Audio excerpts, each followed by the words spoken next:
బ్రహ్మశ్రీ ఇంద్రగంటి సూర్యనారాయణ గారు, వారి మంత్రోపదేశం చేసినట్టు మా తండ్రి గారు ఇంద్రగంటి సూర్యనారాయణమూర్తి గారు, ఇంకా ఎవరెవరైతే నాకు జ్యోతిష్ శాస్త్రాన్ని చెప్పినటువంటి బిడ్డా కోటేశ్వర సిద్ధాంతి గారు, శ్రీపాద భట్ గారు, యూనివర్సిటీ ఆఫ్ తిరుపతి విశ్వవిద్యాలయం డీన్, ఆయనకి వాళ్ళందరూ నాకు పిల్లల్లాగా ఒక తండ్రి పిల్లలు ఎలా కూర్చోబెట్టి చెప్తారు. దినకర మరాఠే గారు వాళ్ళ గురువులందరినీ స్మరించుకోరు. ఉపాధ్యాయులు అన్నదాకా వాడు కాదు, వాళ్ళ బ్రహ్మ విద్య అయితే జ్యోతిష విద్య శాస్త్ర విద్య చెప్పిన వాడు గురువులు కాదు. ఇంకా చెప్పాలంటే బ్రహ్మ విద్య మోక్ష విద్య ఎవరు చెప్తే వాడిని గురువు నేను చెప్పుకున్నాం.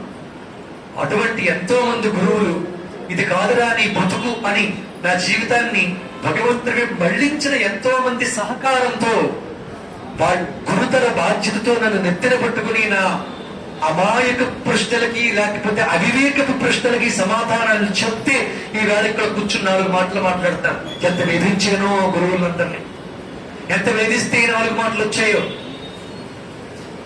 అది వాళ్ళు వేదనగా కాకుండా వాళ్ళు దాన్ని ఒక గురుతర బాధ్యతగా నేను ఉద్ధరించాలనే తపనతో నిన్న చెప్పింది. గురువు ఇప్పుడు ఒకటే భావిస్తారు, శిష్యుడు ఉద్ధరింపబడాలి, వీడు ధరించాలనుకోవడమే గురు లక్షణం అండి. గురువు అనే శబ్దానికి యథార్థంగా నిర్వచనం చెప్తే అది చాలా పెద్ద భారమైన పదవి. పితుశతగుణమాత గౌరవే చేత నిశ్చితం, మాతుశతగుణ పూజ్యో జ్ఞానదాత గురు ప్రభో అంటే శాస్త్రం, ధర్మశాస్త్రం. తండ్రి కంటే కూడా తల్లి 100 రెట్లు ఎక్కువ గౌరవంలో, ఎక్కువ గౌరవం ఇవ్వాల్సిందే తల్లికి తండ్రి కన్నా. పితుశతగుణమాత గౌరవే చేత నిశ్చితం, మాతుశతగుణ పూజ్యో తల్లి కన్నా కూడా శతగుణ పూజ్యో 100 రెట్లు ఎక్కువ. ఎవరు? గురువు అంటే. గురువు అనే శబ్దానికి అర్థమే లఘువు కాదు అని చెప్పడం, చిన్న విషయం కాదు. గురువు అంటే పెద్ద బాధ్యత. ఆ బాధ్యత అందరికీ వారి వారి ఇబ్బందుల్ని భగవంతుడి చేరే దారిలో ఉండే వాటిని పరిష్కరించగలిగే స్థాయి ఉంటేనే గురువు అని అనిపించుకోవాలి అని పిలుచుకోవాలి. అలా కాకుండా ఆ పాదవి పెడితే చాలా పెద్ద భారమైపు కూర్చుంటుంది తలకి. ఆనందంగా ఉంటుందండి చాలా. గురువు గారు పిలుస్తూ ఉంటే అలా మోజుపడి ఆనందంగా పిలిపించుకునే వాళ్ళు ఉంటారు. ఆ కోవకి చందం మనకు అటువంటి వచ్చింది. బాధ్యతతోనూ లేకపోతే ఏదో 4 మాటలు విని నేర్చు. నేను ఎప్పుడు సంతోషిస్తానంటే వీటన్నిటికీ సంతోషం కాదు, చెప్పిన స్తోత్రాన్ని చెప్పిన మాటని జాగ్రత్తగా విని శ్లోకమా ప్రియాత్ శ్రోతని యజ్ఞాతరి ప్రాప్తే తత్రలకార లభ్యతే. ఎప్పుడైనా భక్తకి శ్రోత సరైన వాడు దొరకాలి. శ్రోత సరైన వాడు అంటే వినగలిగిన వాడు, విని అర్థం చేసుకునేవాడు. భగవతత్వాన్ని 8 శ్లోకాలు చెప్పుకున్నాం, 7 శ్లోకాలు అన్నట్టు వరకు. దాంట్లో ఒక్క మాట అయినా గుర్తుంచుకుని ఒక్క రోజైనా పఠిస్తే ఇది నాకు సన్మానంతో, అద్భుతమైన సన్మానంతో సమానం. అది మేము కోరుతాం, అంతకన్నా ఇంకా నాకు కావలసింది. ఈ గొంతుకకి, ఈ కష్టానికి ఫలితం దీన్ని గుర్తు పెట్టుకుని శివానుగ్రహాన్ని మీరు పొందిన నాడు ఈ పట్ట వేదనకి ఒక అద్భుతమైన సత్కారంగా భావింపబడుతుంది. ధన్యతను పొందుతుంది. నా శ్వాస కష్టపడింది ఆ వాటి రోజు. ఇది గురువు అనే శబ్దానికి అర్థం. గురు పూర్ణిమ అంటే జగద్గురువుల పూర్ణిమ. నేను చెప్పాల్సిందంతా మా క్షేత్ర పురోహితులు చెప్పిన కనుక ఇంక మరలా ప్రత్యేకం చెప్పక్కర్లేదు. వారు 5 సంవత్సరాలుగా 6 సంవత్సరాలుగా సుమారుగా మాకు కూడా వస్తూ ఎన్నో పుష్కర సమయాల్లో తీర్థస్థానాలందరికీ చేస్తూ ఎన్నో ఆధ్యాత్మిక క్రియలు, పితృక్రియలు అన్ని వారే చేస్తూ బయటికి వస్తే రైలు ఎక్కితే, విమానం ఎక్కితే వారే కూడా ఉండే మా అన్ని కార్యక్రమాలకి నాకు కూడా వచ్చిన నాతో సములు లేకపోతే శిష్యులు ఇంకొకటి అనుకోని నేనైతే, వాళ్ళు అనుకుంటే వాళ్ళ భావం అది. నాకు కూడా వచ్చిన నా సాహచర్యంలో ఉన్న అందరికీ అన్ని పనులు వారే చేస్తూ ఉండడం, వారు ఇక్కడ ఈవేళ వ్యాస పూజ చేయించడం కూడా చాలా సంతోషం. ధన్యోస్మి. మీరు ఈ విధంగా మేము బయటకు వెళ్తే మాకు కూడా వచ్చి అందరికీ ఇలాంటి కార్యక్రమాలు మీరు మనస్ఫూర్తిగా చేయించాలి. త్రికరణ శుద్ధికి మిమ్మల్ని కోరుకుంటూ ఉన్నాం. గురు పూర్ణిమ పర్వదినం ఇది. ఈవేళ గురువులు తలుచుకునే రోజు. మీకు కావాల్సింది మీరు ఏదో చేసేసుకున్నారు, మేము ఉంటాం. మీరు ఆ పుష్పాలు వేస్తే ఏవో పెద్ద పెద్ద బాధ్యతలు పెట్టారు. ఇవన్నీ కూడా నేను మరొక్క మాట చెప్పేది ఏంటంటే పెద్ద సంతోషంగానో పెద్ద ఆనందంగానో ఫీల్ అయ్యే విషయం కాదు ఇది. కానీ మీరంతా ఇంత చేసిన కనుక ఇది నాకు మరింత బాధ్యతని పెంచింది అని నాకు అనిపిస్తుంది. వేళ ఇంకా నేను చేయాల్సింది చాలా ఉంది. ఇంకా నేను చేయాల్సింది మీకు అందరికీ పంచాల్సింది చాలా ఉంది. ఆ గురుతర బాధ్యతని కట్టబెట్టారు అనుకుంటున్నాను తప్ప దీని ఒక సన్మానంగా నేను భావించట్లేదు. ఇకపై ఇంకా కూడా చాలా మీకు న్యాయం చేయాలి, మీకు ధర్మాన్ని ప్రబోధించాలి, ఆధ్యాత్మికతని తెలియచెప్పే బాధ్యతని మరింత ఎక్కువ నాకు కల్పించేరనే ఒక బాధ్యతనిగానే భావిస్తున్నాను తప్ప నేను వేరే విధంగా స్వీకరించట్లేదు అని సగనీయంగా చేస్తూ మా గురువు గారు ఎంతో మంది గురువులను చెప్పుకుని ఉన్నారు. నాకు మొదటి నుంచి మంత్రోపదేశం చేసిన నాటి నుంచి ఇప్పటివరకు ఎంతమంది గురువులు ఉంటే వాళ్ళందరూ కూడా అవసరం కూడా. అంతమంది గురువులు అవసరమే. ఒక్కొక్క శాస్త్రం, ఒక్కొక్క మంత్రం, ఒక్కొక్క వేద విద్య ఒకరి దగ్గర, ఇంకొక జ్యోతిష్ శాస్త్రం ఒకరి దగ్గర, ఇంకొక మంచి మాటలు ఇంకొకరి దగ్గర, బోధక విద్య, బోధక గురువు, నిషిద్ధ గురువు, ఎంతో మంది. ఎన్ని చెప్తే ఇక్కడ రాగలిచాం. నా జీవితాన్ని మలుపు తిప్పి నువ్వు మాట్లాడడానికి పుట్టేవురా, నువ్వు పాఠం చెప్పడానికి, మంత్రాలు చెప్పడానికి కాదని నన్ను మరల్చిన కొంతమంది ఉన్నారు. వాడిని కూడా నేను గురువుగానే భావిస్తాను. అందులో మొదటి స్థానం ఇవ్వాల్సింది గురుసు సూర్యబాబు గారు.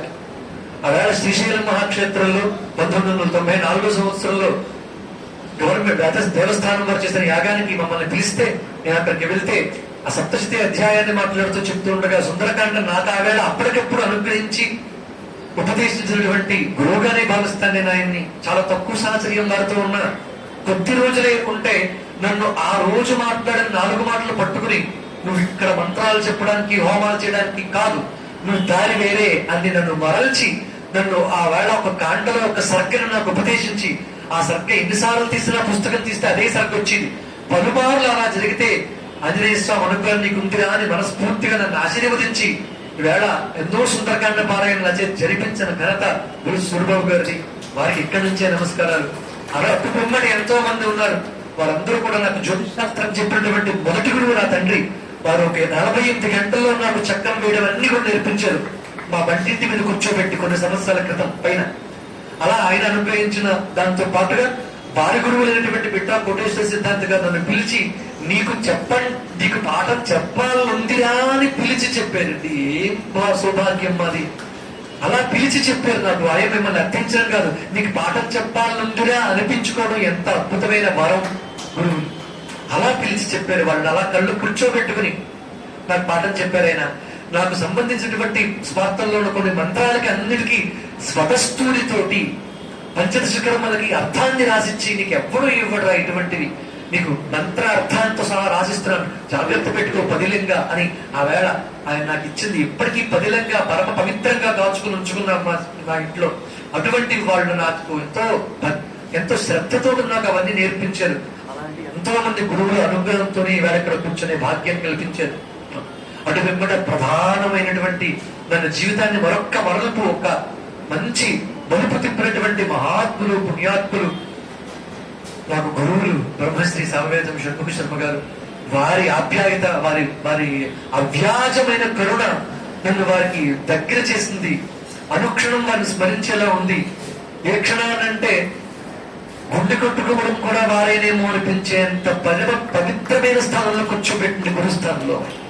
ఆయన లేకుండా ఆయన తెలుసుకోకుండా ఒక్కరోజు ఏ రోజు నిద్రపోవడం కానీ వెనుకూరడం కానీ ఉండదు.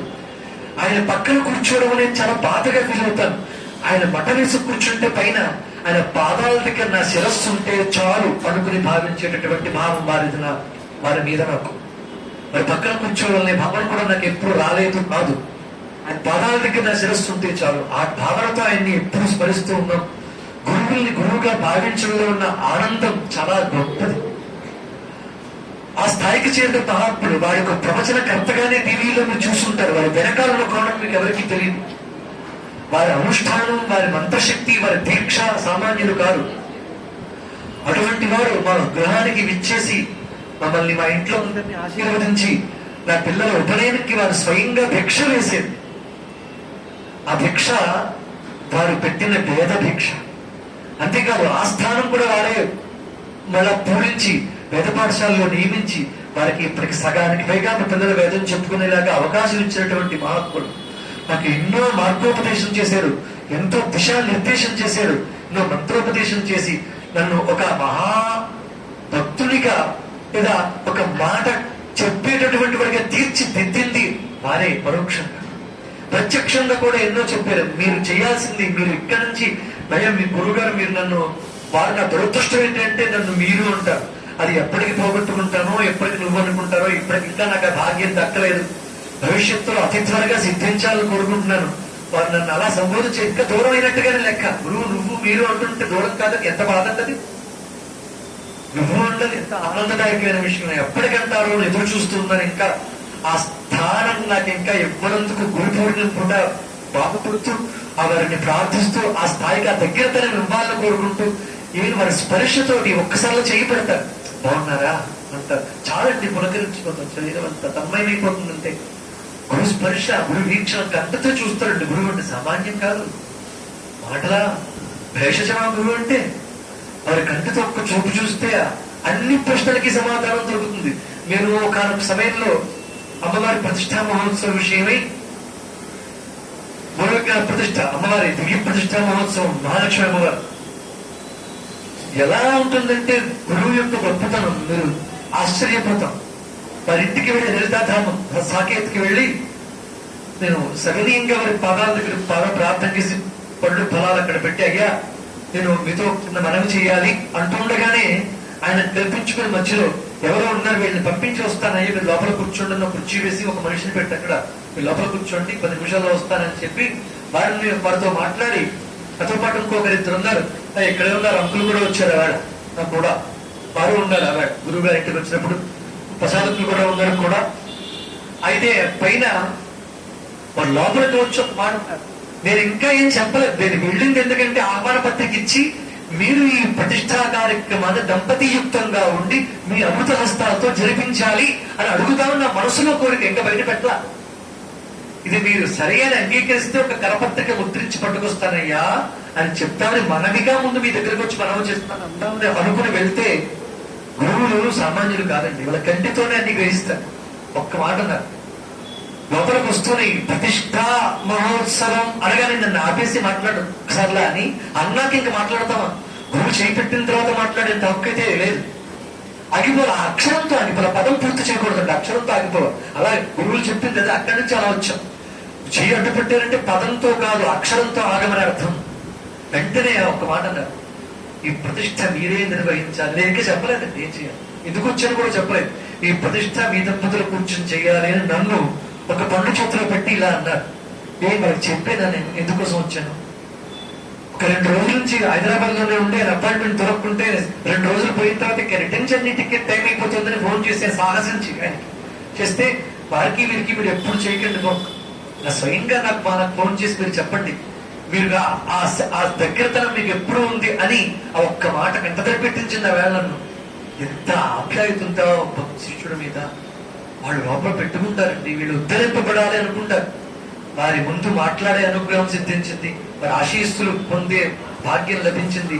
అలాగే దివ్యంగా వారు ఎలా సెలవిచ్చారో అలాగే జరిగింది. వారు ఇష్టికాన్యాసానికి సంబంధించినటువంటి ఆలయ నిర్మాణం చేసేప్పుడు మంత్రించి వారి మంత్రశక్తి అమోఘం, వారి మంత్రశక్తి అమోఘం. అలా వారి అనుగ్రహం మాత్రమే మాకు ఇక్కడ దాకా తీసుకొచ్చింది. ఇదంతా ఒక్క మాటలో చెప్పాలంటే వారి పెట్టిన భిక్ష అంతే, మరేం కాదు.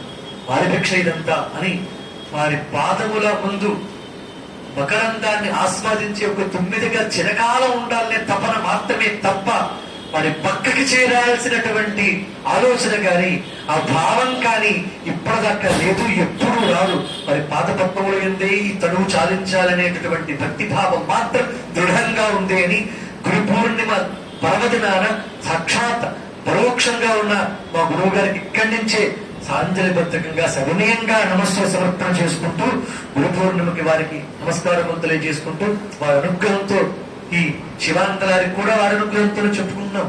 మరి ఆశీస్సులు ఇవన్నీ. అందుకే వెనకాల దాంట్లో లక్షలో కూడా గురువు గారి చిత్రం ఉండాలి, గురువు గారి ఆశీస్సులు ఉండాలి, జగద్గురువుల ఆశీస్సులు ఉండాలి. ఇది ఏదో పాండిత్యం ప్రదర్శించుకోవడం కోసం ఇక్కడ కూర్చోలేదు, అది వేరేగా ఉంటే వేరే సభల్లో చూడవచ్చు. ఇక్కడ వచ్చింది గురువుల అనుగ్రహం కోసం, విశ్వనాథుల అనుగ్రహం కోసం. వినయంగా వినమ్ర బుద్ధితోటి ఇక్కడికి వచ్చి కూర్చుని మాట్లాడుకుంటున్నావు తప్ప వేరే ఏమీ కాదని సవినయంగా మీ అందరికీ కూడా మనవి చేస్తూ ఇక మనం పాటల్లో ప్రవేశిద్దాం. శివానంద లహరి ఈ ప్రవాహానికి ఒక అద్భుతమైనటువంటి ఒక స్నాన ఘట్టంలాగా ఉంది. వేళ ఒక అద్భుతమైన నదీ ప్రవాహం, గంగా ప్రవాహం ఉంటే అటువంటి స్నాన ఘట్టంలో, దశాశ్వమేధ ఘట్టంలో స్నానం చేస్తే తత్ఫలితమో అలాంటి ఒక అద్భుతమైన స్నాన ఘట్టంగా ఈ గురుపూర్ణిమ ఉండి మనల్ని మరింత పవిత్రం చేసి పునీతం చేసింది అని నా మనస్సులో భావన తెలియజేస్తూ ఇప్పుడు 8వ శ్లోకంలోకి ప్రవేశిస్తూ ఉన్నాం. ముందుగా ప్రార్థనా శ్లోకాలతో ప్రారంభిద్దాం. అంతరాయతి విరూపశాంతయే పావనమచింత్య వైభవం తం నరం వపుషి కుంజరం ముఖే మన్మహే కిమపి తుందిలం మహా శరణం కరవాణి శర్మదంతే చరణం వాణి చరాచరోపజీవ్యం కరుణామసృణైః కటాక్షపాతైః కురు మామం భక్తార్థసార్థవాహం శారదా శారదాంబోజవదనావదనాంబుజే సర్వదా సర్వదాస్మాకం సన్నిధిః సన్నిధిం క్రియాత్ విమలపటీ కుమల కమలకుటీ పుస్తక రుద్రాక్షశస్తహస్తపుటీ కామాక్షి పక్ష్మలాక్షి కలిత విపంచీ విభాసి వైరించి గురవే సర్వలోకానాం విషజే భవరోగిణాం నిధయే సర్వవిద్యానాం దక్షిణామూర్తయే నమః వ్యాసం వసిష్ఠనప్తారం శక్తేః పౌత్రమకల్మషం పరాశరాత్మజం వందే సుగతాతం తపోనిధి వ్యాసాయ విష్ణురూపాయ వ్యాసరూపాయ విష్ణవే నమో వై బ్రహ్మనిధయే వాసిష్ఠాయ నమో నమః శృతిస్మృతిపురాణానాం ఆలయం కరుణాలయం నమామి భగవత్పాదశంకరం లోకశంకరం అజ్ఞానాం జాహ్నవీతీర్థం విద్యాతీర్థం వివేకినాం సర్వేషాం సుఖదం తీర్థం భారతీతీర్థమాశ్రయే విద్యా వినయ సంపన్నం వీతరాగం వివేకినం వందే వేదాంత తత్వజ్ఞం విధుశేఖర భారతీ శ్రీ విధుశేఖర భారతీ శివాయ గురవే నమః శివాయ గురవే నమః శివాయ గురవే నమః శ్రీమాత్రే నమః శ్రీమాత్రే నమః శ్రీమాత్రే నమః శ్రీ విష్ణురూపాయ నమః శివాయ శ్రీ విష్ణురూపాయ నమః శివాయ శ్రీ విష్ణురూపాయ నమః శివాయ శ్రీ విశ్వనాథాయ నమః శివాయ శ్రీ మాతా అన్నపూర్ణాయై నమః శ్రీ విశాలాక్ష్యై నమః శ్రీ విశ్వనాథాయ నమః నమో మహద్భ్యో ఋషిభ్యో గురుభ్యో నమః. భక్తి శాస్త్రము తత్వశాస్త్రము గర్భితంగా ఉన్నటువంటి ఒక అద్భుతమైనటువంటి స్తోత్రం శంకర భగవత్పాదులు మనకి ఇచ్చినటువంటిది. శ్రీశైల మహాక్షేత్రంలో పాలధార పంచధార ప్రాంతంలో ఈ శివానందలహరి అనే స్తోత్రాన్ని జగద్గురు ఆదిశంకరులు రచించి ఉన్నారు. శ్రీశైల మహాక్షేత్రంలో రచించినటువంటి స్తోత్రం. అక్కడ శివయ్య దగ్గర రచించిన స్తోత్రాన్ని ఇక్కడ శివయ్య దగ్గర కూర్చొని చెప్పుకునే భాగ్యం మనకిచ్చారు. అక్కడ ఎక్కడైతే ఏ శివుడు ముందు కూర్చొని ఈ స్తోత్రాన్ని రచించారో ఆ శివుడు ఈ శివుడు ఒకడే. వారిద్దరి అనుగ్రహం మధ్య వారధిగా ఉండి మనకి అక్కడికి ఇక్కడికి అందించినటువంటి జగద్గురువులు కూడా శంకర భగవత్పాదుల వారిని ఈ గురు పూర్ణిమ పూట వారికి కూడా నమస్కారాలు తెలియజేసుకుంటూ ఈ శివానంద లహరి అనే భక్తి శాస్త్రంలో 8వ శ్లోకంలోకి ప్రవేశిస్తూ ఉన్నాం. ఒక అద్భుతమైన శ్లోకం ఇది. నిన్నటి శ్లోకంలో నా మనస్సు నీ పాదములు ఎందు నిలబడి ఉండాలి, మనస్తే పాదాబ్జే నివసతు. ఎంత అద్భుతమైన శ్లోకము. వచః స్తోత్ర పణితౌ కరశ్చాభ్యర్చాయాం. ప్రకరణములు నీ సమర్పణముగా ఆయా పనులు చేయాలి అనే భావాన్ని తెలియజేశారు. అంతేకాదు నా బుద్ధి నీ ధ్యానంలోనే ఎప్పుడు ఉండాలి. నయనయుగళం మూర్తి విభవే. నా కనులు రెండు నీ మూర్తిని నీ రూపాన్ని దర్శిస్తూ ఉండాలి. పరగ్రంథానికి ఇవన్నీ ఉంటే మిగతా విషయములు, మిగతా గ్రంథాలు, మిగతా శాస్త్రాలకు అవసరమా? పరగ్రంథానికి పరమశివ జానే పరమత అనే తత్వాన్ని మనం ప్రతిపాదిస్తుంది. 2 శ్లోకం పూర్తి చేసుకున్నాం. 8వ శ్లోకంలో గురువు గారు ఏం చెప్తున్నారంటే, చాలా మంది అనేక విధమైన భ్రాంతితోటి వివిధ దేవతల్ని ఆరాధిస్తూ ఉంటారు. రకరకాల దేవతల్ని వివిధ కోరికలు తీర్చుకోవడం కోసమని ఆయా దేవతల్ని ప్రసన్నం చేసుకుంటూ మంత్రానుష్ఠానాలు సాగిస్తూ ఉంటారు. ఆయా దేవతల్ని ప్రసన్నం చేసుకుని వారు సాధించిందల్లా ఏంటంటే ఆ కోరిక తీర్చుకుంటారు అంతే. అంతకన్నా మరేమి చేయలేరు, సాధించలేరు. తర్వాత మళ్ళా అవన్నీ పూర్తయిన తర్వాత యథాస్థితికి వస్తారు. కోరిక తీరిన తర్వాత మళ్ళా మరొక కోరిక పుడుతూ ఉంటుంది. ఇలా చనిగిత చరమణం అవుతూ ఉంటుంది తప్ప మనకి పెద్ద ఉపయోగం ఏం లేదు ఆయా దేవతల వలన. ఇక ఏ దేవుణ్ణి ప్రార్థిస్తే మరిక కోరిక లేకుండా పూర్ణకాముడు అవుతాడు. పూర్ణకాముడు అంటే కామాతీత స్థితి. పూర్ణకాముడు అంటే కోరికలు అన్నీ తీర్చుకోవడం కాదండి, కోరికలు అణగారిన స్థితి. అర్థమైందా? ఇక కోరికలే లేని స్థితి, వికారములు లేని స్థితి, తంతుమానుపట దారాలన్నీ తీసేసాక మనస్సు లేనట్టుగా ఆ స్థితికి మనస్సు చేరితే కోరికలు ఎక్కడున్నాయి?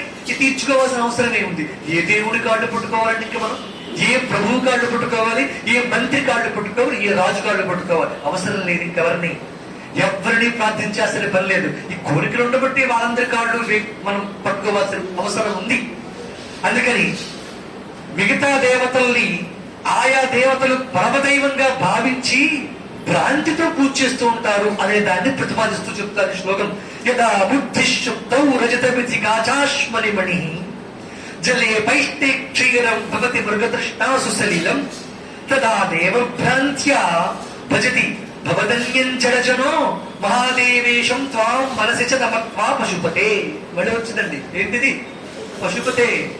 చెప్పారుగా, శివానంద లహరిలో పశుపతే అనే దాని మీద రీసెర్చ్ చేయొచ్చు. ఒక అద్భుతమైనటువంటి వివరాన్ని దీంట్లో ఒక్కొక్క చోట మనకి తెలియజేస్తున్నారు శంకరులు. పశుపతే నామం చాలా గొప్పది. పశుపత ఏచా చెప్తోంది రుద్రం. పశుపత ఏచా వేదమంత్రం అంటే పైగా పశుపతి అనే శబ్దం వేద ప్రమాణంగా ఉంటే అది అంగీకరించాల్సిందే. అందుకని పశుపతి శబ్దం మళ్ళా వచ్చింది. యథా బుద్ధి శుక్తం. ఓ మహాదేవా, ఏమంటే యథాబుద్ధి శుక్తౌ రజతమితి కాచాశ్మని మణి. శుక్తం అంటే ముత్యపు చిప్పండి. ముత్యపు చిప్ప సూర్యకాంతి పడి ప్రకాశిస్తూ ఉంటే అది ఎలా ఉంటుందంటే వెండిలాగా ప్రకాశిస్తుంది. వెండేమో అనుకుంటాం మనం. ఇది రజతమితి. ఎవరుకుంటాం దాన్ని? రజతమితి బుద్ధి అంటే మన బుద్ధి ఆ సూర్యకిరణములు పడినటువంటి ముత్యపు చిప్ప వెండి ఎలా అనుకుంటామో అలాగే కాచాశ్మని మణి. కాచా అంటే గాజు మీద సూర్యకిరణాలు పడితే అది ఒక మణిలాగా ప్రకాశిస్తుంది. నిజానికి అది మణాగాజ, ఒక గాజు ముక్క మణిలాగా ప్రకాశిస్తోంది. ఇప్పుడు దీన్ని మణి అని తెలియజేసింది ఏంటి మనకి? బుద్ధి. సూర్యరశ్మి, సరే సూర్యరశ్మి పడితే గుడ్డివాడికి తెలియదుగా, లేదా దానికి చూడని వాడికి తెలియదుగా. ఇప్పుడు చూసిన వాడికి ఆ దృష్టి దాన్ని అది మణి అని ఏది తెలియజేసింది? బుద్ధి. అందుకే యథా బుద్ధి శుక్తౌ రజతమితి కాచాశ్మని మణి భవతి. ఎలాగైతే యథాబుద్ధిర్భవతి, ఏ విధంగా బుద్ధి కలుగుతోందో అలాగే మూఢులు కూడా దేవభ్రాంతిలో ఇతరులను దైవంగా భావిస్తున్నారు. ఇక్కడ మళ్ళా ఒక డౌట్ వచ్చేస్తుంది వెంటనే, శివుడైన దైవం మిగతా దేవతలంతా తక్కువ వాళ్ళు తక్కువ చేసి చూపిస్తారు, మన దేవుడు అంటే ఇష్టం, విష్ణు అంటే ఇష్టం అనొచ్చు. అలా అనడం కూడా అవివేకమే. ఎందుకంటే విష్ణు వేరు శివుడు వేరుడని కాదు అక్కడ. అన్నింటికన్నా పరతత్వం ఏదైతే ఉందో అన్ని ఆ దేవతా స్వరూపంగానే చెప్తారు. ఇదే శంకర్లు ప్రతిపాదించిన అద్వైత సిద్ధాంతం. ఇంతకన్నా ఏం కావాలండి? అద్వైత సిద్ధాంతం అంటే ఇదే. ఆ అద్వైత తత్వాన్ని బోధించారు మనకి. విష్ణు వేరు, శివుడు వేరు, అమ్మ వేరు, గణపతి వేరు, సూర్యుడు వేరు, ఇది చెప్పలేదు. ఇవన్నీ ఒకటే తత్వం. ఒకటే తత్వం నుంచి ఇన్నిగా విభజింపబడినటువంటివన్నీ కూడా ఒకే తత్వాన్ని కలిగి ఉన్నాయి, ఒకే తత్వాన్ని బోధిస్తున్నాయి. దాన్ని శంకర్లు అద్వైతంగా ప్రతిపాదించారు. అంటే దేవతాత్మక శక్తులన్నీ కూడా ఏకం సత్ విప్రా బహుధా వదంతి ఋగ్వేదం చెప్తాం. ఋగ్వేదం చెప్తున్న మాట ఏంటి? ఏకం సత్. సత్ ఇప్పుడు ఒక్కటే. ఆ ఒక్కటే శివుడిగా భావిస్తోంది. మీరు ఆ ఒక్కటే విష్ణువుగా భావించండి, ఏ తప్పులేదు. ఆ ఒక్కటే అమ్మవారిగా భావించండి, అప్పుడు తప్పులేదు. ఇక్కడ శివుడుగా భావించేది కనుక మిగతావన్నీ కిందికి దించి చెప్తున్నారు తప్ప మిగతా దేవతలు తక్కువ చేసే భావనతో ఉండకండి అని చెప్తూ ఇదా బుద్ధిర్భవతి ఏ విధంగా ఉంటుందంటే మూఢులు కూడా భ్రాంతితో ఇతర దైవాలను దైవంగా తెలిసి ఆరాధిస్తున్నారు సుమా. ఇప్పుడు ఇతర దేవతలను ఆరాధించినటువంటి అంటే ఒక ముత్యపు చిప్పల పడిపోయిన కిరణాలను చూసి ఒక రజితంగా భావించడం లాంటిదే, ఒక గాజు మెరిసే వెలుపు చూసి మడి అని అనుకోవడం లాంటిదే, ఇతర దేవతలను చూసి వీళ్ళ దేవతలు అనుకోవడం అటువంటిదే అని చెప్తూ జలే ఇంకా వదిలిపెట్టలేదు, ఇంకా చెప్తారు జలే పైష్టే క్షీరం భవతి మృగతృష్ణాసు సలీలం. జలే పైష్టే క్షీరం, ఒక పిండిలో కలిపిన నీళ్ళని చూస్తే ఎలా అనిపిస్తాయి మనకి? పాలలాగా అనిపిస్తాయి. జలే పైష్టే, ఆ పిష్ట జలం క్షీరంలా ఎలా భావింపబడతారో భావంతో మృగతృష్ణాసు సలీలం, ఆ ఎండమావులు ఆ సూర్యకిరణములు ఆ ఎడారిలో పడ్డప్పుడు నీరులాగా ఎలా భావింపబడతాయో మృగతృష్ణాసు సలీలం, నీరు ఉన్నట్టుగా భావింపబడుతుంది. కానీ అక్కడ నీరుంటుందా? మా వింటున్నారా? క్షణం చాలా బయటికి వెళ్ళిపోవడానికి బుద్ధి నుంచి. అందుకని చాలా ఏకాగ్రత కావాలి. ఇక్కడి నుంచి కొంచెం ఎప్పుడు ఏబిసిడి లేనా, ఎప్పుడు అంత అర్థమేలా నోట్లో పెట్టిస్తూ ఉంటే అడ్డుకుంటూ విడిచేసి మన ప్రయత్నం అంటూ ఉండక్కర్లేదా? ఎప్పుడు ఎప్పుడెంతమంది ఎక్కిస్తారండి ఎవరిని? ఉద్ధరేది ఆత్మనాత్మానం. 8 శ్లోకాలు అయిపోయి చాలా ఉన్నాయనుకుంటారేమో, నా దృష్టిలో చాలా అయిపోయాయని భావన. ఇప్పుడు కూడా 8 శ్లోకాలు అయిపోయింటే చాలా ఎడ్యుకేటెడ్ అయిపోవాలి మనం. ఇప్పుడు కొంచెం కొంచెం ఇంకా ఎల్కేజీలో కూర్చుంటే ఇలా ఒక్కొక్క భావం పై మేము ఎక్కుతూ ఉండాలి. చెప్పిన చోట కూర్చోబెడుతూ ఉంటే ఇక్కడికెందుకని మేము కూర్చోవడం? మిమ్మల్ని పైకి ఎక్కించాలి కదా మా తపన. అందుకని ఇంకా అర్థం అవ్వకుండా ఉన్న స్తోత్రం కూడా బాగా అర్థం చేసుకునే స్థానానికి మీరు ఎదగాలి, ఎదిగించాలి. అది ఆ పదాపతే మనది. అందుకని అర్థం అవట్లేదండి శ్లోకం నిన్నట్లాగా సులభంగా లేదు అనిపిస్తుంటా, అనిపించినా వినాల్సిందే తప్పదు. ఎందుకంటే మిమ్మల్ని పెంచాలి కదా. మృగతృష్ణాసు సలీలం, మృగతృష్ణాసలు నీ ఆ ఎండమావిలో నీరు కూడా అటువంటిదే, దేవభ్రాంతి వంటిది, అటువంటిదే అని చెప్తూ తథాదేవ భ్రాంత్యా భజతి భవదన్యం జడజన. జడజన మనకందరికీ ఒక బిరుదు ఇచ్చారండి. ఏంటో తెలుసా? అలా అనుకునేవాడందరికీ ఇతర దేవతలే గొప్పవాడు, వాళ్ళందరికీ కోరికలు తెచ్చడం కోసం దేవతలు అనుకునేవాడికి ఒక బిరుదు ఇచ్చారు శంకర భగవత్పాదులు గారు. ఏంటది? జడధీయ. జడధీయ అంటే మూర్ఖులు. ఇంతకన్నా ఇంకా జడధీయ మూర్ఖులు. మూర్ఖత్వంతో తథా దేవభ్రాంత్యా భజతి భవదన్యం భజతి. దేవభ్రాంతి అంటే దేవుడనే భ్రాంతితో నీవలే ఈశ్వరుడుగా అనిపిస్తున్న అందరినీ కూడా నీవే అని పూజిస్తున్నారే. ముత్యపు చిప్ప మొదలైన వాటి నుండి చూసి వెండి మొదలైన వస్తువులు అనుకున్నట్టే ఈ మూఢులు ఇతరులను చూసి ఆయనే దేవుడు అనే భ్రాంతితో సేవిస్తున్నారయ్యా. అంటే మరొక అర్థం దీంట్లో ఏంటంటే ఈ దేవతలందరికీ అధిదేవుడు అయిన దేవతలు కూడా ఏ దేవుణ్ణి ఆరాధిస్తారో సేవిస్తారో అటువంటి దైవం ఈశ్వరుడు. మహాదేవేశం త్వాం మనసి చ నమత్వా పశుపతే. పశుపతే అనే సంబోధన. మళ్ళీ ఇక్కడ ఏంటి? నాకేమీ తెలియని అజ్ఞానిని దైన్యం చూపిస్తున్నారు. ఇది చాలా అవసరం భగవంతుడి దగ్గర. అహంకారం పాండిత్యం భగవంతుడి దగ్గర పనిచేయవు. మళ్ళా ఈ వాక్యం చెప్తూనే ఉంటాం చివరి దాకా. ఎంచేతంటే ఈ శ్లోకం దైన్య స్థితిలో చెప్తున్నవి. గురువు దగ్గర శివుడి దగ్గర నీవు తప్ప నాకు ఇంకా దిక్కులేదు శరణాగతితో చెప్తున్నప్పుడు ఈ మాటలు కాక ఇంకేం భావాలు వస్తాయి? అందుకని పశుపతి, నేను పశువుని నువ్వు నాకు పతివి అన్నప్పుడు ఒక దైన్యమే కాకుండా ఒక రూల్ కూడా పాస్ చేసినట్టుంది. ఏంటో తెలుసా? నేను పశువుని, నువ్వు పశువులకు పతివి. ఇప్పుడు నువ్వు కాక నాకు ఎవరు దిక్కయ్యా? నువ్వు కాదంటే ఎలా కుదురుతుంది అనే ఒక జబర్దస్త్ కూడా ఉంది దాంట్లో. శివుడిని కూడా అలా నువ్వు కాదంటావా? కుదరదయ్యా. నువ్వు కాదంటే దిక్కెవరు నాకు అండం కూడా ఉంది దాంట్లో. గురువుని ఆ పరిచయం, ఆ దగ్గరతనం కూడా ఉండాలి భగవంతుడికి అవసరమైతే అని చెప్తూ తదాదేవ మహాదేవేశం త్వాం మనసి చ నమత్వా పశుపతే. ఈశం, ఈశ అనగా సర్వములకు ప్రభువు. ఈశ అంటే ఏంటి? ఈశాన సర్వ విద్యానాం ఈశ్వర సర్వభూతానం. సమస్త విద్యలకి సమస్త భూతవర్గోధిపతైన ఈశం ప్రభుం నమత్వా పశుపతే. నీవే కాని మహాదేవుడు తప్ప ఇతరులను దేవుళ్ళుగా కొలవడం కేవలం భ్రాంతి లాంటిది. ఎలాంటి భ్రాంతి అంటే ఇందాక చెప్పారు కదా నేను, అటువంటి భ్రాంతి అని చెప్తున్నారు. ఇంకా గభీరే కాసారే. మనకి ఏదైనా పని కష్టపడి చేయాలా సులభంగా చేయాలా? ఏది దగ్గర ఏది మనం వాంఛిస్తాం, ఏది మనం కోరుకుంటాం? సులభంగానే కోరుకుంటాడు. బుద్ధుడు వాడు కూడా సులభంగానే కోరుకుంటాడు. సులభంగా అయిపోయేదాన్ని, షార్ట్ కట్ లో అయిపోయేదాన్ని పెద్దగా చేసుకోవడం అవసరం ఎవరు కోరుకోరు కదా. భగవద్ అనుగ్రహం కూడా సులభంగా పొందాలని కోరుకోవచ్చు. ఇది ఒక వైపు నుంచి సాధ్యం. అది అలానే అన్ని వేళల్లోనూ అలా కుదురుతుంది అనుకో. ఆయన అనుగ్రహిస్తే అన్ని వేళ కుదురుతుంది.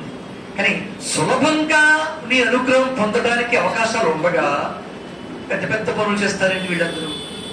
దాన్ని కష్టతరం చేసుకున్నాడే అని బాధపడతారు శంకరులు. ఆ భావంతో ఈ శ్లోకం రచించారు. ఇప్పుడు భావం పట్టుకోవడం మొట్టమొదటి మనం. భావం పట్టుకుంటే శ్లోకం బాగా అర్థమవుతుంది. ఏ భావంతో చేసిన శ్లోకం ఇది? భగవంతుని చేరడానికి సులభమైన మార్గములు ఉండగా కఠినమైన మార్గాన్ని అలా తిరిగి వచ్చేటువంటి మార్గాన్ని ఎంచుకుంటున్నారే అని బాధతో చెప్పిన శ్లోకం. దీన్ని మనం పరిశీలిద్దాం. గభీరే కాసారే విశతి విజనే ఘోర విపినే విశాలే శైలే చ ప్రమతి కుసుమార్థం జడమతి సమర్పీకం చేత సరసిజ ఉమానాథ భవతే సుఖేనావస్థాతుం జన ఇహ న జానాతి కిమహో. కిమహో అహో అంటే ఆశ్చర్యంగా ఉందే. ఏంటి ఆశ్చర్యం? ఒక పని సులభంగా చేయడానికి అవకాశం ఉన్నా కష్టంగా దిగారు తీసుకుని చేయడం ఆశ్చర్యంగా ఇంకేమిటి? కిమహో ఎంత ఆశ్చర్యంగా ఉందయ్యా అని చెప్తూ ఇక్కడ చెప్తున్నమాట. గభీరే కాసారే, తెలివి తక్కువ వాడు కాకపోతే శివుణ్ణి పూజ చేయాలి అని చాలా మంది రకరకాల పూజలు చేస్తారు. 1,00,000 మంత్రి పూజ, 1,00,000 కుసుమములు, 1,00,000 పద్మములు, లేకపోతే 1,00,000 పుష్పాలు. ఇది ఒక ఆలోచన ఒక ఉందండి లోకంలో, ఒక భావన ఉంది. లక్ష పూజ చేయాలని అవన్నీ ఏరుకుని ఎక్కడెక్కడికో తిరిగి కొండలెక్కి గుట్టలెక్కి నదుల్లో తిరిగి కాసా గభీర్ ఏంటి లోతైనటువంటి కొరణుల్లో తామర పుష్పముల కోసం దిగి మేము దిగవండి మేము పురమాయిస్తామని. పురమాయిస్తే వచ్చేవో ఎవడో ఒకడు దిగాల్సిందేగా. ఎవడో ఒకడు దిగి తీయాల్సిందే. వాడు కూడా శివుడికి పూజ చేయడం కోసమే కదా దిగుతారు. పోనీ కాదండి వాడు అమ్ముకోవడానికి, వాడు అమ్మిందే నువ్వు పట్టుకొచ్చి పూజ చేస్తున్నావుగా. ఇప్పుడు దిగింది అక్కడ, దానికి అది ఎంత సత్యమో ఈ పూజకి వాడు దిగడం పరమ ప్రమాణం. అంతేగా అలా వాడు దిక్కుండా ఉంటే నీ పూజ అయ్యేదా? దాన్ని అటాచ్ చేయండి. ఇప్పుడు పూజ కోసం దిగినట్టా కదా. అందుకని పూజల కోసం లోతైన కొరణుల్లో దిగుతున్నారు. లక్షల పేర్లు చెప్పి పూజలు 1,00,000 పత్రేని పెద్ద పెద్ద కొండలు గుట్టలు ఎక్కి ఆ పత్రాలు పుష్పాలు అవన్నీ పోసి తెచ్చుకుంటున్నారు. గభీరే కాసారే, లోతైన కాసారే అంటే సరస్సు. గభీరే లోతైన కాసారాల్లో దిగుతున్నారు. విశతి విజనే ఘోర విపినే, అరణ్యాల్లోనూ పెద్ద పెద్ద చెట్లు ఎక్కి పత్రులు అన్ని కోసుకొస్తున్నారు. 1,00,000 పత్రి తేవాలంటే 4 చెట్లు తుంచాలి. మారేడు పత్రి అక్కడెక్కడి నుంచో తేవాలి. ఒక చోట ఉండవు, అన్ని వెతుకొని కష్టం కదా ఇది. ఇంత కష్టపడాలా అనుగ్రహం కోసం? విశాలే శైలే చ ప్రభతి కుసుమార్థం జడమతి. మళ్ళా అంటారు ఇంతక ఏం మాట ఉన్నారు అక్కడ కూడా జడమతి అన్నారు, ఇక్కడ మళ్ళీ జడమతి అంటారు. అంటే సులభంగా చేసేదాన్ని కష్టంగా పెంచుకుని చేస్తే వాడిని ఏమంటారు? అదే అన్నారు ఇక్కడ గురువు గారు కూడా, జడమతి.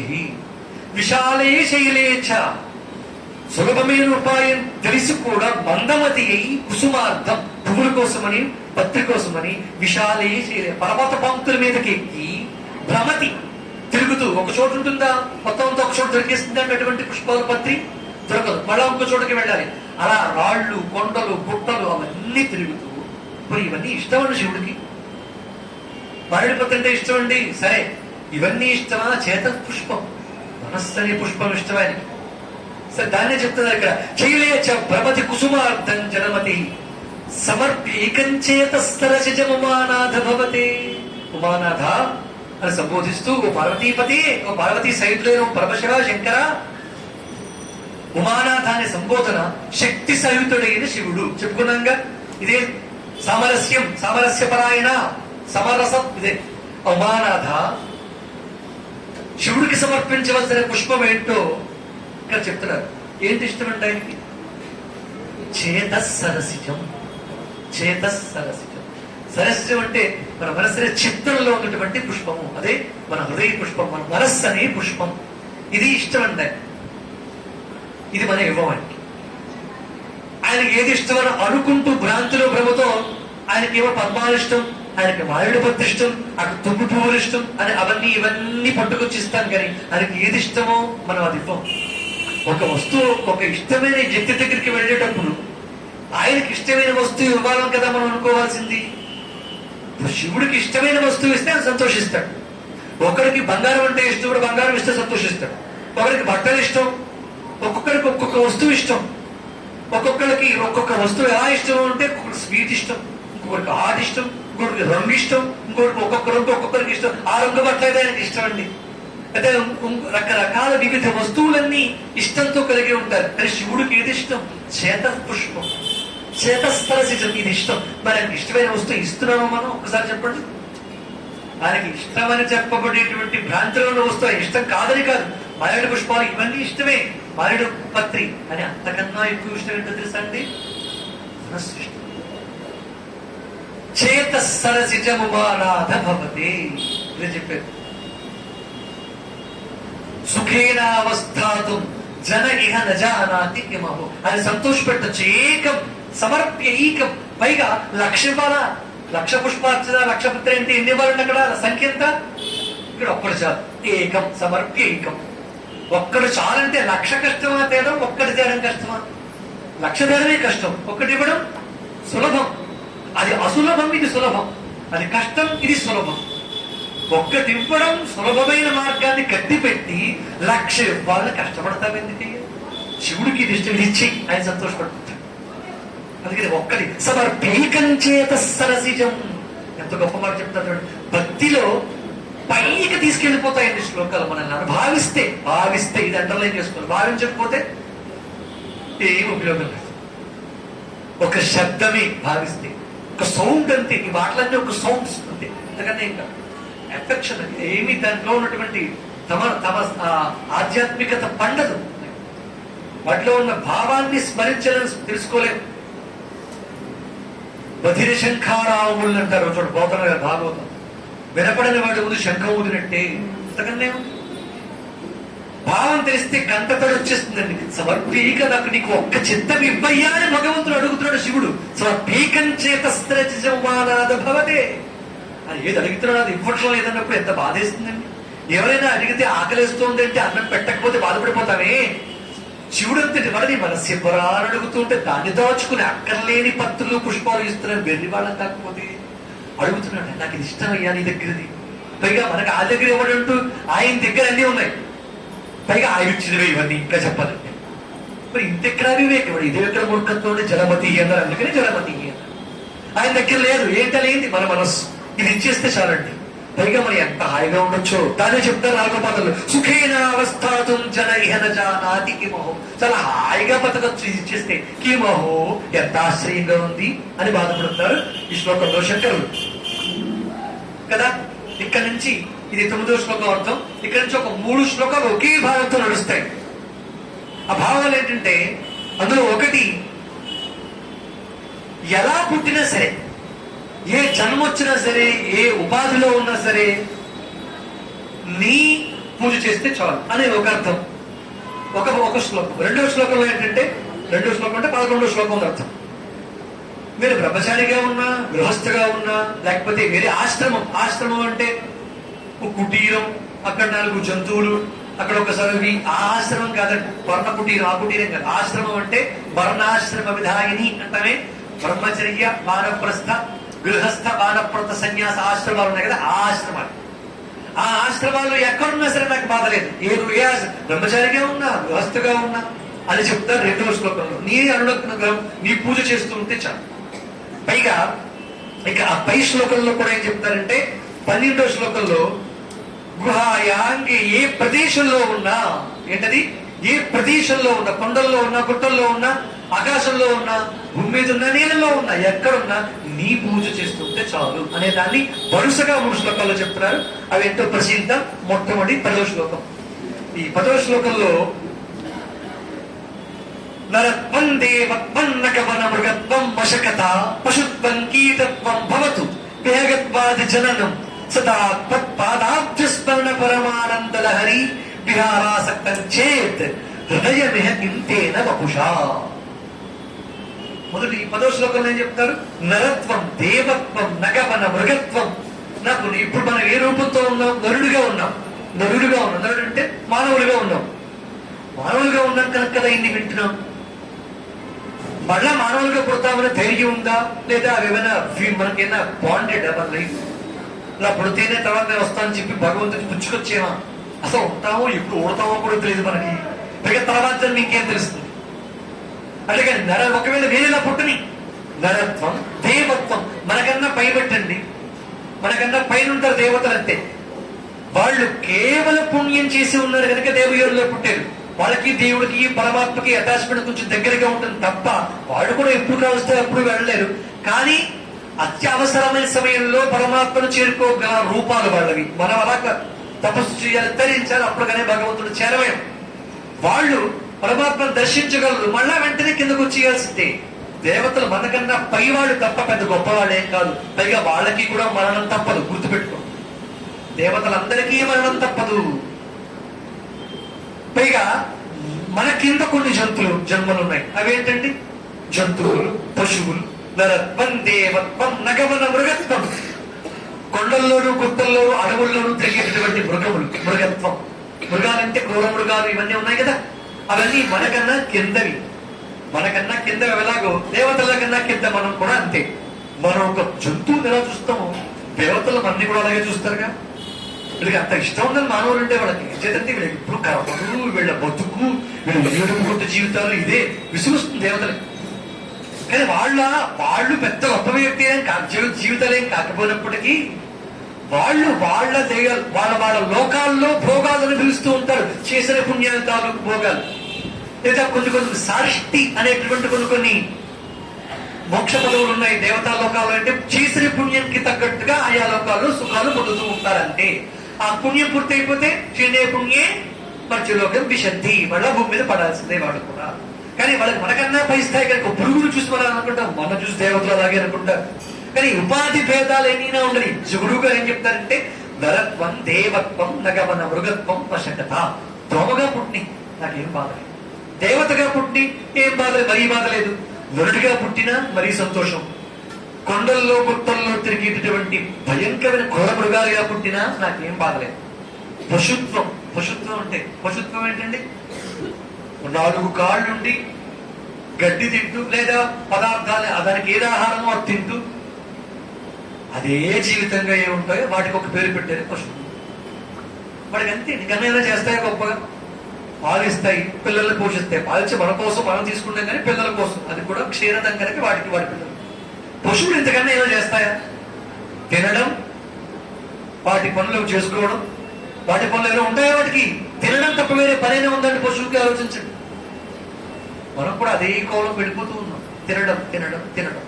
ఆ తినేది కరెక్ట్ గా నిర్దేశించిన గడ్డి మాత్రమే తింటుంది పశువు. మనం ఇంకా తినకూడదు అని తింటాం. ఏం తింటామని దాంట్లో అన్ని వస్తాయి, కండిషన్స్ అప్లై చెప్తారు కదా. తినకూడదవన్నీ తింటున్నాం. దాంట్లో ఏంటి? ధనం కూడా తిన్నాం, డబ్బు తిన్నాం, కాలం తినేస్తాం, మెదడు తినేస్తాం, రకరకాల భావాలతో ఆలోచన. తినకూడదవన్నీ తింటున్నాం. పదార్థాలే కాదండి, భావాలన్నీ కూడా అటువంటివి తింటూ ఉన్నాం మనం. అర్థమవుతుందా? పశుత్వం, కీటత్వం. పశువుగా పుట్టి అప్పుడు అలా తినే, నిజంగా గడ్డి తినేటువంటి పశువులు కూడా అవి వాటి నియమానుసారం పనిచేస్తున్నాయి ప్రకృతిలో. ప్రకృతికి విరుద్ధంగా ఏ పశువు పనిచేయటం లేదు. ఇదివరకు చాలాసార్లు చెప్పాను, ఒక ప్రకృతికి విరుద్ధంగా ఏ పశువు కూడా పనిచేయదు. ఒక క్రూర మృగం, ఒక మాంసాహారం తినేటువంటి క్రూర మృగం మాంసాన్ని తినడం కోసం వేటాడి తింటుంది. ఆకలేసి 10 రోజులు గడ్డి పెట్టడం మానేయండి ఒక శాకాహార జంతువుకి, పట్టుకొచ్చి మాంసాహారం పెట్టండి, తింటుందేమో చూడండి. ప్రకృతి నియమాన్ని ఉల్లంఘించకుండా పరిపాలిస్తున్న ఈ పశువులు కూడా మానవులు తప్పు. అందుకని పశుత్వం బెటర్గా. అలాంటప్పుడు పశుత్వం, కీటత్వం అంటే పురుగుగా పుట్టే పర్వాలేదు. భవతు పశుత్వం భవతు, కీటత్వం భవతు, నరత్వం భవతు, దేవత్వం భవతు. ఏలా పుట్టే నాకేం బాధలేదు. వేగత్వాది జననం కూడా చెప్పారు. ఆకాశంలో తిరిగి పక్షులుగా పుట్టి అది సంతోషమే. సదా తత్పాదాబ్జస్మరణ పరమానంద లహరి ఇచ్చారు. ఇది ఉన్నప్పుడు ఎలా పుట్టా నాకేం బాధ లేదండి. ఏంటడిగింది? సదా తత్పాదాబ్జస్మరణ పరమానంద లహరి. మునిగిపోతారండి భక్తుల మాట అనుకుంటూ ధరించిపోతారు. నీ పాద పద్మములను స్మరిస్తూ ఉన్నప్పుడు పశువైనా సరే, ఆకాశంలో తిరిగే పక్షి అయినా సరే, దేవతగా పుట్టినా సరే, కుక్కగా పుట్టినా సరే, పురుగుగా పుట్టినా సరే ఏం బాధ లేదు నాకు. కానీ ఎప్పుడు పుట్టే ఎలా పుట్టినా ఉండాల్సింది ఏంటని అడుగుతున్నాను. సదా పాదాబ్జ స్మరణ పరమానంద లహరి. అది ఉంటే చాలు నాకు, ఇంకేం అక్కర్లేదు. నాకు ఏ జన్మ ఇచ్చారని ఇష్టం. రే ఈ పాపం చేస్తే గాడిదలో పుట్టి నాకేం బాధలేదు. అలానే పాపం చేయమని కష్టం అండి. గాడిదగా పుట్టినా పర్లేదు, నీ పాదాబ్జ స్మరణ ఉన్నప్పుడు ఏ యోనితో, ఏ జన్మతో, ఏ ఉపాధితో ఉన్నా పెద్ద భేదమేం లేదు. మానవుడిగా పుట్టి పాటించాల్సిన నియమాలు పాటించకుండా ఉన్నటువంటి వాడికిను, మానవుడిగా కాకుండా పశువుగా పుట్టా నియమాలు పాటిస్తూ ఉన్న వాడి దాని పశువుకి పెద్ద భేదమే లేదు. ఇంకా అయితే అదే బెటర్. అందుకని హృదయమహకింతేన వపుష సదాత్మత్ పాదాబ్జ స్మరణ పరమానంద హరి విహారాసక్తం చేత్. ఇదండి విహారాసక్తం చేత్ హృదయమహకింతేన వపుష. ఆసక్తం చేతి విహరించే ఆసక్తి ఉంటే, నీ పాదాబ్జ స్మరణ ఎందు హరించే ఆసక్తి కనుక ఉన్నట్టయితే ఏ జన్మైతే ఏం నష్టం అండి అని చెప్తున్నారు దీంతో. నీ నామస్మరణ అనే అమృతపు ప్రవాహములో మునిగి తేలే భక్తుడికి ఏ యోనిలో పుడితే, ఏ జంతువుగా పుడితే మాత్రం ఏం కష్టం అండి? వాడిని ఎవరైనా కష్టపెట్టగలరా? అసలు కొన్ని మానవుడే అనుకుందాం. వీడిని నరకం చూపించి కష్టపెట్టి ఏదో ఎవడో పెద్ద దుర్మార్గప్పుని ఆలోచించి వాడు ఏదో చేద్దాం అనుకుని, ఏదో చెయ్యాలనుకుని తపన పడుతూ రకరకాల చేష్టలు చేసే ప్రయత్నం చేస్తూ ఉన్నాడు.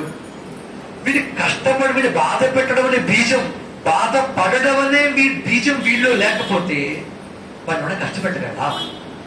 ఆలోచించండి ఒకసారి. కష్టపడడం అనే బీజమే లేదు. నువ్వు దుర్మార్గుడుగా అని తిట్టే, అవును నేను దుర్మార్గుడిని అన్నప్పుడు తిట్టినవాడు ఎందుకని తిట్టాడంటే, వీడు దుర్మార్గుడు అని తిడితే వీడు కోపం వస్తుంది, వీడు ఆ తిట్టుకి ప్రతిస్పందించాలి అని తిడతాడు. అవతలి వాడు తిట్టుకి ప్రతిస్పందించకపోతే ఈ తిట్టిన వాడి బాధ వర్ణనాతీతం కదండి. కదా, కొట్టాడు అనుకోండి, కొట్టిన దెబ్బకి వాడు ప్రతిస్పందించకుండా వాడు ఎందుకు కొట్టాడు? వీడు కోపం తెచ్చుకోవడం కోసమే కాదు, వాడు రియాక్ట్ అవ్వాలి. ఆ రియాక్ట్ అవ్వకపోతే ఆలోచన ఎంత పెద్ద మందండి ఇది. పైగా చెంప పెట్టి వాడు కొట్టి ఆనందపడుతున్నాడు, వీడు కొట్టకుండా ఆనందపడుతున్నాడు. కాదా? ఆలోచించి ఎంత పెద్ద శిక్ష ఇది. అంటే ప్రతిస్పందన కోరుకుంటారు ప్రతి ఒక్కళ్ళు. తిట్టుకు కూడా నిజమే అండి, కాదా? ఆ తిట్టుకి దెబ్బకి కూడా ప్రతిస్పందించే గుణం లేకపోతే తత్పాదాబ్జ స్మరణ పరమానంద లహరి అన్నప్పుడు వాడిని ఎవరు కష్టపెట్టగలడు? పిచ్చి చేష్టలన్నీ చేసి వాడు తృప్తిపడిపోతూ ఉంటారంతే. వాడు ఎవ్వరూ కష్టపెట్టలేదు ఎవరిని? భక్తుల్ని. మనల్ని కష్టపడి మనం పొరపాటు మనల్ని అనుకుంటారేమో. వాళ్ళు ఎవరు? శివస్మరణ తత్పాదాబ్జ పరమానంద లహరిలో మునిగితే వాడిని, వాడికి ఏ బాధ లేదు. దాన్ని చెప్తారు గురుగారు. మనం కూడా స్థాయికి చేస్తే మనల్ని కూడా అంతే. మనకి ఎగ్జాంపుల్ మనమేం తీసేయలేదు పక్కకి. ఏమన్నారు? నరత్వం. మనల్ని ఇంక్లూడ్ చేసే దాంట్లో మనిషిగా పుట్టినా, జంతువుగా పుట్టినా, పశువుగా పుట్టినా, దోమగా పుట్టినా, ఎలా పుట్టినా ఏం బాధ లేదని చెప్తున్నారు ప్రభా శ్లోకంలో. కశ్చిత్ భవతు భవకింతేన భవతి యదీయం హృత్పత్వం యది భవదధీనం పశుపతే. 2 శ్లోకాలకు ఒకసారి మళ్ళా ఒక్కసారిగా అంటే కానీ పశుపతి తత్వం కదా. పాశుపతాస్త్రం అండి ఇది, పాశుపతాస్త్రం. తదీయస్తం శంభో భవసి భవభారంచ వహసి.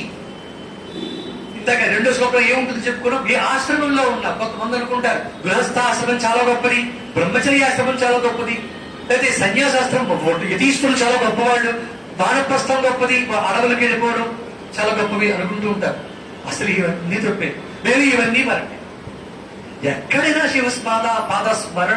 శివస్మరణ చేసుకుంటూ ఉన్న బతుకు ఉంటే ఎక్కడ ఏ ఆశ్రమంలో ఉన్నా ఒకటే. పైగా ఇంకో విషయం ఏంటంటే, ఒక్క ఆశ్రమం దాటి వెళ్ళిపోయే కొద్ది కింద ఆశ్రమం బాగుందనిపిస్తూ ఉంటుంది. ఆశ్రమం విషయం పక్కన పెడదాం పోనీ. బాల్యం దాటి పైకి పెద్ద దిగాం, బాల్యం బాగుందనిపిస్తుంది. పైగా ఇంకో రహస్యం ఏంటంటే, కింద ఉన్నప్పుడు ఆశ్రమంలో పై ఆశ్రమం బాగుందనిపిస్తూ ఉంటుంది. చిన్నప్పుడు ఎప్పుడు పెద్ద అయిపోతామో అనిపిస్తుంది. పెద్ద అయిపోయి ఖర్చు ఎంత బాల్యం మిస్ అయిపోయానో, ఎంత గొప్ప బాల్యమో అనుకుంటాం. బాల్యం బాగుందనిపిస్తుంది. అసలు చివరికి సందేశం ఏంటంటే, ఏ ఆశ్రమం ఎక్కడున్న చోట అక్కడ నచ్చదండి. ఉన్న చోటు నచ్చదు చివరికి. బాల్యంలో ఉంటే ఎప్పుడు ఏడుపే, ఎప్పుడు పెద్ద అవుతానో ఉంటుంది. చాక్లెట్ కోసం ఏడుపు, గిల్లితే ఏడుపు, ఇలా కొడితే ఏడుపు, ప్రతి దానికి ఏడుపే. ఆ తర్వాత పై దశకు వచ్చిన తర్వాత అప్పుడనే ఏడుపు మాది కంటిన్యూ. ఎక్కడ ప్రారంభమైంది ఏడుపు? పుట్టడంతో ప్రారంభమైంది, బాల్యంతో కాదండి. పుట్టడంతో ప్రారంభమైన ఏడుస్తూ పుట్ట ఏడవకపోతే కొట్టి మరి ఏడిపిస్తారు కదండి. ఆ ఏడుపు అక్కడితో ప్రారంభమైంది. ఆ ఏడుపు ఏడుపు ఎక్కడ దాకా ఉంది? అంతుందా? ఎక్కడ దాకా ఉందని చెప్పలేదు. నాకైతే అర్థం వస్తుంది లేదు. అంత ఉందా చెప్పడానికి? అంతం లేదండి ఏడిపి. ఎప్పటిదాకా అంతం లేదంటే శివుణ్ణి పట్టుకునేదాకా అంతం లేదు ఆ ఏడిపి. భేదాలు ఉన్నాయి అంతే అభివృద్ధిగా.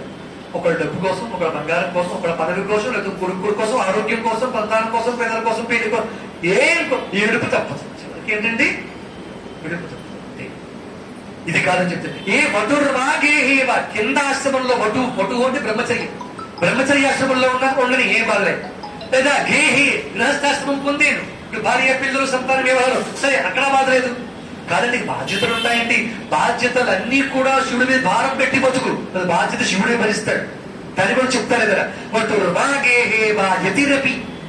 యతి అందరికీ బాగా నచ్చేటటువంటిది ఒకటి ఉందండి, యతిరపి. ఆ ఏదో కాషాయం కట్టేసరికి కళ్ళు కాళ్ళు రెండు వెళ్ళిపోతాయి. అక్కడికి చూసాను చాలా సార్లు ఈ మధ్యన కూడా. కాషాయం కనపడేసరికి ఏంటో నిజం గొప్పదే. యతీనాం దృషణంజం, యతీశ్వరులు అందరికీ నమస్కరించాల్సిందే. వాళ్ళ ఆ స్థాయిలో ఆస్థానం అంటే మనకన్నా పయ్యాశ్రమం కనుక పయ్యాశ్రమం వారికి కింద వాళ్ళు నమస్కరించాలి. అదొక పద్ధతులు. బ్రహ్మచారి గృహస్థుకి నమస్కరించాలి, గృహస్థు బ్రహ్మచారి దండం పెట్టక్కర్లేదు. బ్రహ్మచారి వానప్రస్థుకి 3 ఆశ్రమంలో వాడు యతీశ్వరుడికి నమస్కరించాల్సిందే కదా. ఎందుకంటే ఆశ్రమంలో పెద్దవాళ్ళు వాళ్ళు. ఇలా బ్రహ్మచారి సన్యాసాశ్రమం స్వీకరించాడు అనుకోండి, గృహస్థు కూడా దండం పెట్టాలి. వయస్సుతో సంబంధం లేదు అక్కడ. అది యతీశ్వరుడుకున్న గుర్తింపది, ఆ స్థాయికున్న ఆశ్రమ ధర్మానుకున్న విలువ అది. అందుకని ఇతరువా జటీవా, లేదా కొంతమంది జటలు కట్టి బాగా జటలు తపస్సు చేసి సంపన్నతో జటీలా సంవత్సరాల నుంచి అదే దీక్షలో ఉంటూ ఉంటారు వాళ్ళు. తదితర లేదా ఇంకెవరైనా సరే నరోవాయ కశ్చిత్ భవతు భవకింతేన యదీయం దృక్పద్మం యది భవదధీనం పశుపతే. ఎలా ఉన్నా, ఏం చేస్తూ ఉన్నా, ఏం తింటూ ఉన్నా, ఎలా ఉన్నా, యదీయం హృత్పద్మం యది భవదధీనం పశుపతే. హృత్పద్మం నా హృదయ పద్మాన్ని అధీనం చేస్తే పదీయస్తం శంభో భవసి భవభారంచ వహసి. అప్పుడు ఆ భారాన్ని ఎవరు వహిస్తారంటున్నారు? భవభారంచ వహసి, శివుడే ఆ భారాన్ని వహిస్తాడు. చాలా గొప్ప మాట చెప్పాను కదా ఇందాక. భావిస్తే అనే దానికి భావిస్తే ఈ భావం ఎదుటి నాకు చాలా ఇబ్బందులు ఉన్నాయి, బాధలు ఉన్నాయి. ఈ బాధలన్నీ ఎవరి మీద నువ్వు భరిస్తున్నావు, నీ మీద పెట్టుకున్నావు, ఆరోపణ చేసుకున్నావు, నాకు కష్టాలు ఉన్నాయి అనుకుంటున్నావు. సో అక్కడ నేను అనే పదం ఉంది, అది తీసిపడే. భగవంతుడి పాదాలు ఎందుకు పెట్టే? నువ్వు నిన్నుని పెట్టి, అప్పుడు నీవన్నీ ఆయన పరమైపోతాయి.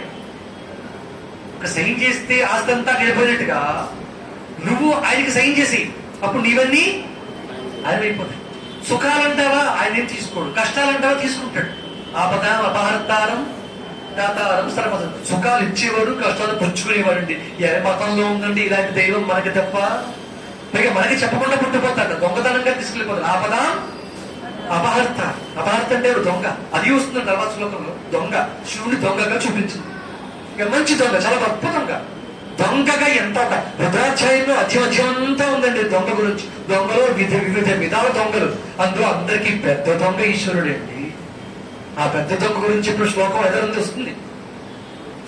అయితే భవదధీనం, మనమున్న సర్వం సమర్పణ బుద్ధితో భగవంతుడు కనిపిస్తే మన భావమంతా, మన భారమంతా కూడా ఆయనే వహిస్తాడు అని చెప్పిన శ్లోకం. దీనికి ఒక అద్భుతమైన ఉదాహరణ. గుజరాత్ ప్రాంతంలో ఒక భార్యాభర్త ఉండేవారు. ఇది జరిగిన కథ. గుజరాత్ ప్రదేశంలో భార్యాభర్త నివసిస్తూ ఉండే, వారికి సంతానం లేదు. ఆ సంతానం లేకపోవడం చేత వాడు సంతానం కోసం ఎన్నో వ్రతాలు, ఉపదేశాలు, లేకపోతే మంత్రాలు అన్నీ చేశారు. ఎంత చేసినా వాళ్ళకి సంతానం కలగలేదు. చివరికి ఒక రోజున శివుడంటే ప్రాణం వాడికి, నాకు శివుడే ఇస్తాడు, శివుడే కావాలి, శివుడే అనుగ్రహించాలి నన్ను అని ఆ శరణాగతితోటి శివుడిని ఆరాధిస్తూ బతికి పెద్దవాళ్ళు అయిపోయారు. వయసు అయిపోతాం కూడా. మరి చిన్నప్పటి నుంచి సంతానం, వివాహం అయిన దగ్గర నుంచి సంతానం లేక శివుడు ఏంటే దృష్టి పెట్టి నువ్వు కావాలి, సంతానం కావాలి, ధర్మబద్ధమైన కోరిక పైగా దాన్ని కాదనడానికి వీల్లేదు. ఏవో లోపాలు పాపాలు ఏమైనా తీసి ఇవ్వాలి భగవంతుడు ఖచ్చితంగా. మరి ఇవ్వాల్సి వచ్చినప్పుడు ధర్మ ప్రజా సంపత్తిమద్వహే అన్నప్పుడు చివరి దశలో నిన్ను తప్ప నాకు ఎవరు దిక్కు అని వాళ్ళు శరణాగతి కోరితే ఆయన ఒక చిన్న రూపాన్ని ధరించాడు. ఒక చిన్న పిల్లవాడిగా వచ్చి వాళ్ళు కనపడితే నువ్వు ఎవరివయ్యా అని అడిగారు తల్లి. ఆ వృద్ధ దంపతులు. నాకెవరు లేరండి, నాకు మేము అమ్మేవారు, మాకు అమ్మ నాన్న కూడా లేరండి. సరే నాకు కూడా రా. సరే మీరేనా అమ్మ నాన్న అన్నాడు వాడు. మీరేనా అమ్మనా? సరే అయితే ఒరే నాకు పిల్లవర్లు ఎలా తీసుకెళ్లి పెంచుకున్నాడు ఆయన చిన్నప్పటి నుంచి. పెద్ద వయసు వచ్చింది అప్పటికే. పైగా ఈయన పెరిగి పెద్దపడిన తర్వాత కాదు, చిన్నప్పటి నుంచి ఎన్నో పనులు తండ్రికి వార్ధక్యం వచ్చిందిగా. వృద్ధాప్యం తల్లిదండ్రులు పోషించాల్సిన బాధ్యత ఎవరిది? మరి అమ్మ నాన్న అన్నాడుగా, ఆ పనులన్నీ చేస్తాడు ఈయన. ఎవరు? శివుడే, ఇంకెవరండి? ఎవరికి కోరుకున్నారో ఆయన వచ్చాడు. వీళ్ళకి చేసిన పాపాలకి సంతానం లేదు, అనపత్య దోషం అపత్య దోషం జాతకంలో ఉంది, సంతానం ఇవ్వడం కుదరదు శివుడికి. కానీ వీళ్ళు చేసిన పూజ ఒకటి ఉంది. నువ్వు కావాలని అడిగినప్పుడు వృద్ధాప్యులు నువ్వు తప్ప నాకు పిల్లలు తప్ప ఇంకెవరు నాకు దిక్కు, నా సంతానం నువ్వు ఇవ్వవా అని శివుడిని అడిగితే, జగతపితరు ఉంది తండ్రి కదా కరిగిపోయి సంతానం ఇవ్వడానికి ఏదో ధర్మము శాస్త్రము కర్మ తప్పించలేమంటాం. కర్మ తప్పించి రాగాడండి ఆయన, ఇవ్వడం కాదు ఆయనే రాగాడు. అది శివతత్వం అంటే. భక్తుడు కంటే భక్తుడు అలా చూసుకుంటాడు శివుడు. భక్తుడంటే వాడి జాతకంలో ఉన్న దోషాల్ని పక్కన పెట్టి అలా దాన్ని సంతానంగా ఇవ్వకపోయినా ఆయనే సంతానమే వస్తాడండి. అది శివుడు అంటే. వచ్చాడు అలాగా వచ్చి తన కొడుకు ఏ పనులైతే వృద్ధాప్యంలో తల్లిదండ్రులకు సేవలు చేస్తాడో అవన్నీ కొడుకై చేసేటండి ఆయన. జగత పితరవు అంటే జగత్తుకి తండ్రి అయిన శివుడు ఆయనకి కొడుకై ఉపచారాలు చేశాడు. అన్ని అందిస్తూ ఉన్నాడు తల్లిదండ్రులకి, అన్ని సాకారాలు చేస్తున్నాడు. పాప వీళ్ళకి శివుడు తెలియక అన్ని ఒరే నిలయవరా, ఒరే నిలయి, దానికి ఏదో పేరు పెట్టుకున్నారు, అలా పేరు పిలుస్తూ ఉన్నారు, ఆయన్ని సేవించుకుంటూ ఉన్నారు, ఆయన పనులన్నీ చేయించుకుంటూ ఉన్నారు. ఇది కూడా చాలా ఆనందంగా పనులు చేస్తూ ఉన్నాడు. ఎందుకంటే పుత్రభావంతో ఆయన ఎందుకు ఎలా వచ్చాడు? ఏ భావంతో వచ్చాడు? శివుడిగా వచ్చాడా? వచ్చింది ఏ భావం అండి? పుత్రభావంతో వచ్చాడు. పుత్రుడిగానే చేస్తాడు పనులన్నీ. కొంతకాలం అయిన తర్వాత ఇప్పుడు గ్రామాంతరం వెళ్ళాల్సి వచ్చింది. ఈయన ఎవరు? పెద్ద ఆయన. తండ్రి కొడుకును కూడా వెళ్ళాలి కదా, కొడుకుగా బాధ్యతగా. ఈయన ఇంట్లో ఉంచి కొడుకుని తీసుకుని వెళ్ళాడు. వెళ్తుంటే కొంత దూరం దాహం వేసి, ఆయన పండితుడు, ముసలాయన పెద్ద ఆయన పండితుడు. పైగా ఆ అడవిలో ఏ మార్గంలో ఒక ఎడారి మార్గం అదంతా, ఆ ఎడారి మార్గంలో నీరు దొరకదు. కొంత దూరం దాకా తెచ్చుకుని మరచెంపులు నీళ్ళు అయిపోయి, ఇప్పుడు దాహం వేస్తాను ఎక్కడ నీళ్లు పట్టారా అన్నాడు కొడుకు. ఈయన చూసేది ఎక్కడ ఎలా పట్టాలి, నీళ్ళు ఎక్కడ లేవు. ఇక్కడ చూస్తే ఎక్కడ నీరు దొరికేలా లేదే, నీరు ప్రదేశం లేని ప్రదేశం అంతా ఎడారి ప్రాంతం, నీరు ఎక్కడ దొరుకుతుందండి? అంతా వెతికేది ఎక్కడ దొరకట్లేదు. నీళ్లు కావాలైనా దొక్కుర్తికి వస్తుంది, తల్లిడి వెళ్ళిపోతాం నీరు కావాలని అనగానే ఈయన ఈ చెంబుల పట్ట ఇవ్వండి, నేను పట్టుకొస్తాను నీళ్లు అని చెప్పి అలా వెళ్ళి ఇలా పట్టుకొచ్చేసాడు నీళ్ళు వెంటనే. ఈయన నీళ్లు పుచ్చుకొని అయ్యా నీళ్ళు దాహం తీసుకొని తాగేశాడు. అప్పుడు అర్థమైంది, ఎడారి ప్రాంతంలో ఇంత ఒక్క చిటికలో ఇలా వెళ్ళి అలా నీళ్ళు ఎలా తెచ్చాడు? రే నిజం చెప్పు, ఎక్కడి నుంచి తెచ్చావు నీళ్లు? అక్కడ తెచ్చలేదన్నా పర్వాలేదు, నీకు ఎందుకు నీళ్ళు తాగా కదా అన్నాడు. ఇక్కడికి ఇంత దరిదాపుల్లో నీరుండే ప్రదేశం ప్రాంతం కాదు ఇది. ఎన్నోసార్లు వచ్చాను బాల్య నుంచి దారుణ కలవాడు. ఈ ప్రాంతంలో అంత దూరం వెళ్తే తప్ప నీరు దొరకదు. అలాంటిది ఇప్పుడు నువ్వు ఒక్కసారి ఇలా వెళ్ళి అలా వచ్చేసావు, నీళ్ళు ఎక్కడి నుంచి పట్టి తీసుకొచ్చావు, ఎక్కడి నుంచి పట్టి తీసుకొచ్చావు చెప్పు, చెప్తావా లేదా అని గట్టిగా అంటే ఇంకా ఆయన ఇంకా అధీనం అయిపోయాడు. తప్పదు కదా మరి, చెప్పకపోతే కొడతాడు, మరి దెబ్బలు తినాలి. ఇప్పుడు పని చేస్తాడు, ఇప్పటికీ దెబ్బలు కూడా తినాలి. ఇలా పట్టి ఇలా పట్టుకొచ్చాడండి అన్నాడు. ఎక్కడి నుంచి పట్టుకొచ్చాడంటే ఆయన గంగని పట్టించాడండి. ఇలా అప్పుడు పరమశివ నువ్వా ఇంతకాలం నుంచి సేవ చేయించుకున్నా నేను దర్శనం ఇచ్చేసాడండి వెంటనే. ఇప్పటిదాకా అది త్వదీయం శంభో భవసి భవభారంచ వహసి, భవభారాన్ని ఆయన వహిస్తాడు అంటానికి ఉదాహరణగా చెప్పని దృష్టాంతం అంతా. నువ్వు నాకు దిక్కు అని అడిగినప్పుడు కొడుకై వచ్చి నీ భారాన్ని మోస్తాడు, మోసేడు ఇక్కడ. అది తదీయస్తం శంభో భవసి భవభారంచ వహసి. ఆ తర్వాత ఆయన ఇంటికి వెళ్ళిన తర్వాత చెప్పుకో ఈ విషయం తల్లికి అని చెప్పాడు. నేను తల్లికి చెప్పలేదు. ఆవిడేమో మామూలుగానే ఇవన్నీ పనులన్నీ మనం చెప్తూ ఉంది. ఒకరోజు కొట్టిందండి ఆయన. కొడితే ఆయన ఎవరనుకున్నావు చెప్పొద్దని చెప్పాడు. ఇంటికి వెళ్ళకి పిల్లవాడు. పైగా శివుడు ఏం చెప్పాడు తండ్రికి, అమ్మకి చెప్పొద్దని చెప్పాడు. చెప్పదని చెప్తే అలాగే ఎంత బాధంటది. ఒక పక్క శివుడు అని తెలుసు, అక్కడ భార్య తిడుతోంది, కొడుతోంది, నానా దుర్భాషలు ఆడుతోంది. చిన్నపిల్లాడిగా ఉన్నప్పుడు ప్రేమ కలిసి పెద్ద అయిన తర్వాత ఏదైనా అడిగింది వెంటనే ఇవ్వకపోతే ఇది ఒక వృద్ధాప్యం వచ్చి ముసలాళ్ళు కూడా పిల్లల్లో మారిపోతారండి. వృద్ధో బాల సమహ. ఆ వార్ధక్యంకి వచ్చి చంటి పిల్లల లక్షణాలు చూస్తూ ఉంటారు. అడిగిన వెంటనే ఇవ్వకపోతే కోపం. ఏదైనా మా రోజుల్లోనూ అంటారు అనేసరికి చిన్న కోపం చూస్తూ ఉంటుంది. మా రోజుల్లో ఇలా ఉండేవి కాదమ్మా, అవన్నీ తీసుకుంటూ ఉంటారు. ఈ రోజులు కదా, ఆ రోజుల్లో ఉంది ఆవిడ, ఈ రోజుల్లో కానీ ఇవన్నీ పట్టం. అందుకని ఏమైనా వృద్ధత్వం కనుక వార్ధక్యం ఆ పని మీదే చేస్తూ ఉన్నా కానీ వాళ్ళకి అడిగిన టైంకి వెంటనే ఇచ్చేయకపోతే ఇలాగే పెద్ద ఆవిడ కూడా తిడుతోంది. ఓ రోజు బాధేసింది. చూడు మరి ఎవరనుకున్నా ఆయన ఎవరనుకున్నాం శివుడే అన్నాడు. చెప్పి చెప్పేసి ఉండబట్టలేక ఆ దెబ్బలకి కుడుతూ ఉంటే కాడలేక చెప్పేసి వెంటనే మాయమైపోయాడండి ఆయన. ఇది ఎక్కడ వచ్చి దీంట్లో పరమార్థం ఒకటి ఉంది. ఆయన ఏ భావంతో వచ్చాడు ఇక్కడికి? ఆ భావం ఉన్నంతసేపు ఉన్నాడు, పోయింది. ఇప్పుడు ఆ భావం కొడుకు పట్ల ఏ భావంతో వచ్చాడు? చూడనే భావం వచ్చింది, వెళ్ళిపోయాడు. జాగ్రత్తగా పట్టుకుంటే ఎంత గొప్ప జ్ఞానం ఉందో ఇందులో. పుత్రభావంతో వచ్చినప్పుడు శివుడు చెప్పినందుకు చెప్పద్దన్నా చెప్పనందుకు వెళ్ళిపోలేదు. ఆయన చెప్పాడు ముందే చెప్పకు, చెప్పకుండా ఉంటే ఎంతగానో ఉంది ఆయన. ఎందుకు పోయి వెళ్ళిపోయాడు తెలుసా? ఆ భావం పోయింది. ఇప్పుడు ఆ కొడుకు చూసుకోవట్లేదు ఆయన్ని. ఎలా చూస్తారు అప్పుడు ఆయన్ని? ఉండాలా అప్పుడు? వెళ్ళిపోయాడు. అందుకని భవభారం చ బహసి, మనకు కావాల్సింది తీసుకుందాం. భవసి తదీయస్తం శంభో భవసి భవభారం చ బహసి. ఆయన భారాన్ని ఆయన వహించాడు అనే దానికోసం జరిగిన వృత్తాంతాన్ని చెప్పుకున్నాం. ఇక 12వ శ్లోకంలో ప్రవేశిస్తాం.